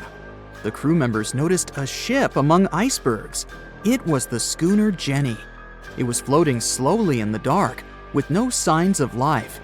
The captain of the Hope, Mr. Brighton, gave the order to approach the mysterious vessel. They thought it was some creepy ghost ship, but as they came closer, they noticed crew members on the deck. The sailors of the Hope called out to them, but received no answer. This time, it became clear that something terrible had happened to the Jenny. When Brighton boarded, he realized that the Jenny crew members weren't missing. They were here. Frozen people stood like statues. Brighton went down to the lower deck and found the captain. He was sitting frozen at the table, holding a pen. Brighton looked at the logbook. The last record was made on May 4th, 1823. The captain wrote that he was the only living member of the crew. They spent 71 days without food. It seemed that the ship got lost in the sea because its captain went off course or sailed into an iceberg, but no one knew for sure. After that, nobody ever saw the Jenny again. According to rumors, the crew of the Hope abandoned the frozen ship and left it to drift in the cold waters. According to other rumors, this whole story is fiction. The story of the Jenny was described in a German magazine in the middle of the 19th century. Still, there was no further evidence of the ship's existence. Already in our time, Cambridge University decided to explore the case of the Jenny. The researchers discovered that one of the crew members of the Hope, who didn't disclose his name, told someone the legend of the frozen ship. Someone shared the story with another guy, and it was published in a German magazine called Globus. And that's all. There was no other evidence. One of the most famous ghost ships was the Mary Celeste, and there's no doubt about its existence. The history of this vessel was documented in court. People wrote about it in newspapers, but the most exciting thing is that the ship continued to be used even after 10 people disappeared from its deck. The history of the Mary Celeste began in Canada in 1861. When it was first built, the ship was called the Amazon. It changed captains several times, and it also hit some rocks. The boat was sold, bought, then sold again, repaired, and sailed under the name Mary Celeste. In 1872, it had a new captain, Benjamin Briggs. He was a decent, brave man with a lot of experience in navigation. He had a beloved wife, a daughter, and a son.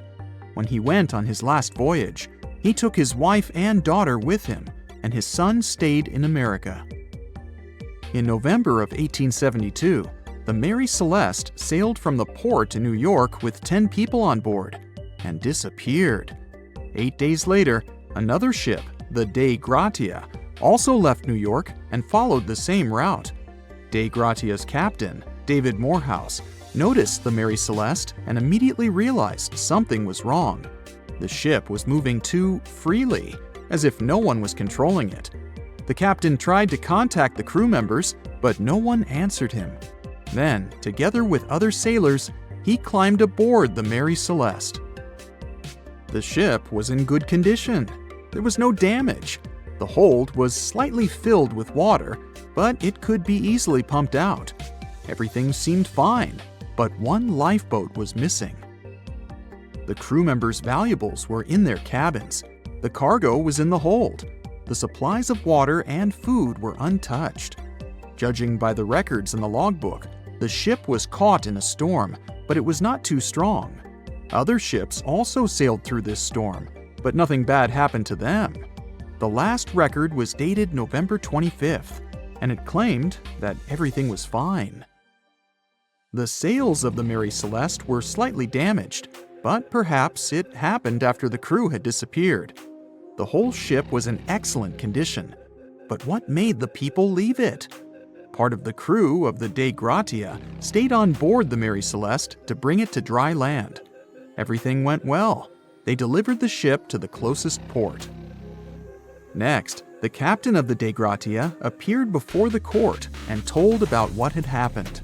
However, the prosecutor and the judge didn't want to believe in the story of the Mary Celeste. They were sure the captain got rid of the ship's crew to get money for its cargo. According to the maritime laws of that time, if you found a ghost ship with valuable cargo, then a substantial part of this cargo belonged to you. So, many people thought that David Morehouse decided to earn some money. This version seemed to be more valid than the one about the mysterious disappearance of 10 people. Fortunately, no one accused the captain of committing a crime. They thanked him for his service and gave him a monetary reward. However, his reputation was damaged, which greatly affected his career, as many believed he attacked the crew of the Mary Celeste. But even after this terrible case, trial, and investigation, the story was not over. The Mary Celeste was still an expensive and efficient vessel.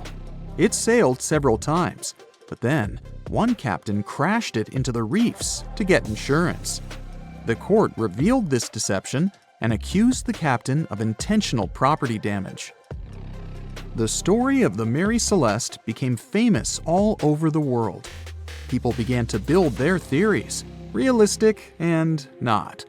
Someone believed the ship had sailed through the Bermuda Triangle, but this version was quickly refuted, as the route of the Mary Celeste passed thousands of miles away from the Bermuda region. Did the Kraken or another giant monster attack the ship? Nope. Since the boat was found in almost perfect condition, there were no signs of a struggle.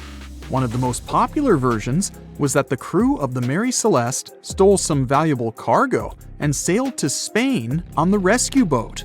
However, those who knew Captain Benjamin Briggs said he was a good, honest man. Besides, he had a son in New York, and Briggs would never leave him. A more thorough investigation revealed that a series of accidental circumstances could have caused the disappearance of the ship's crew. Before its last voyage, the vessel delivered coal.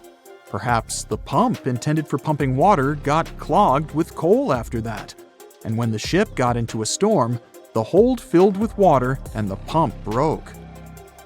The captain couldn't understand the amount of water because numerous barrels in the cargo hold blocked the view. Benjamin Briggs assumed it was dangerous to stay on the ship during a storm, so he evacuated with the passengers on a lifeboat. Perhaps they were close to land and decided to sail there, but the storm intensified and overturned the boat.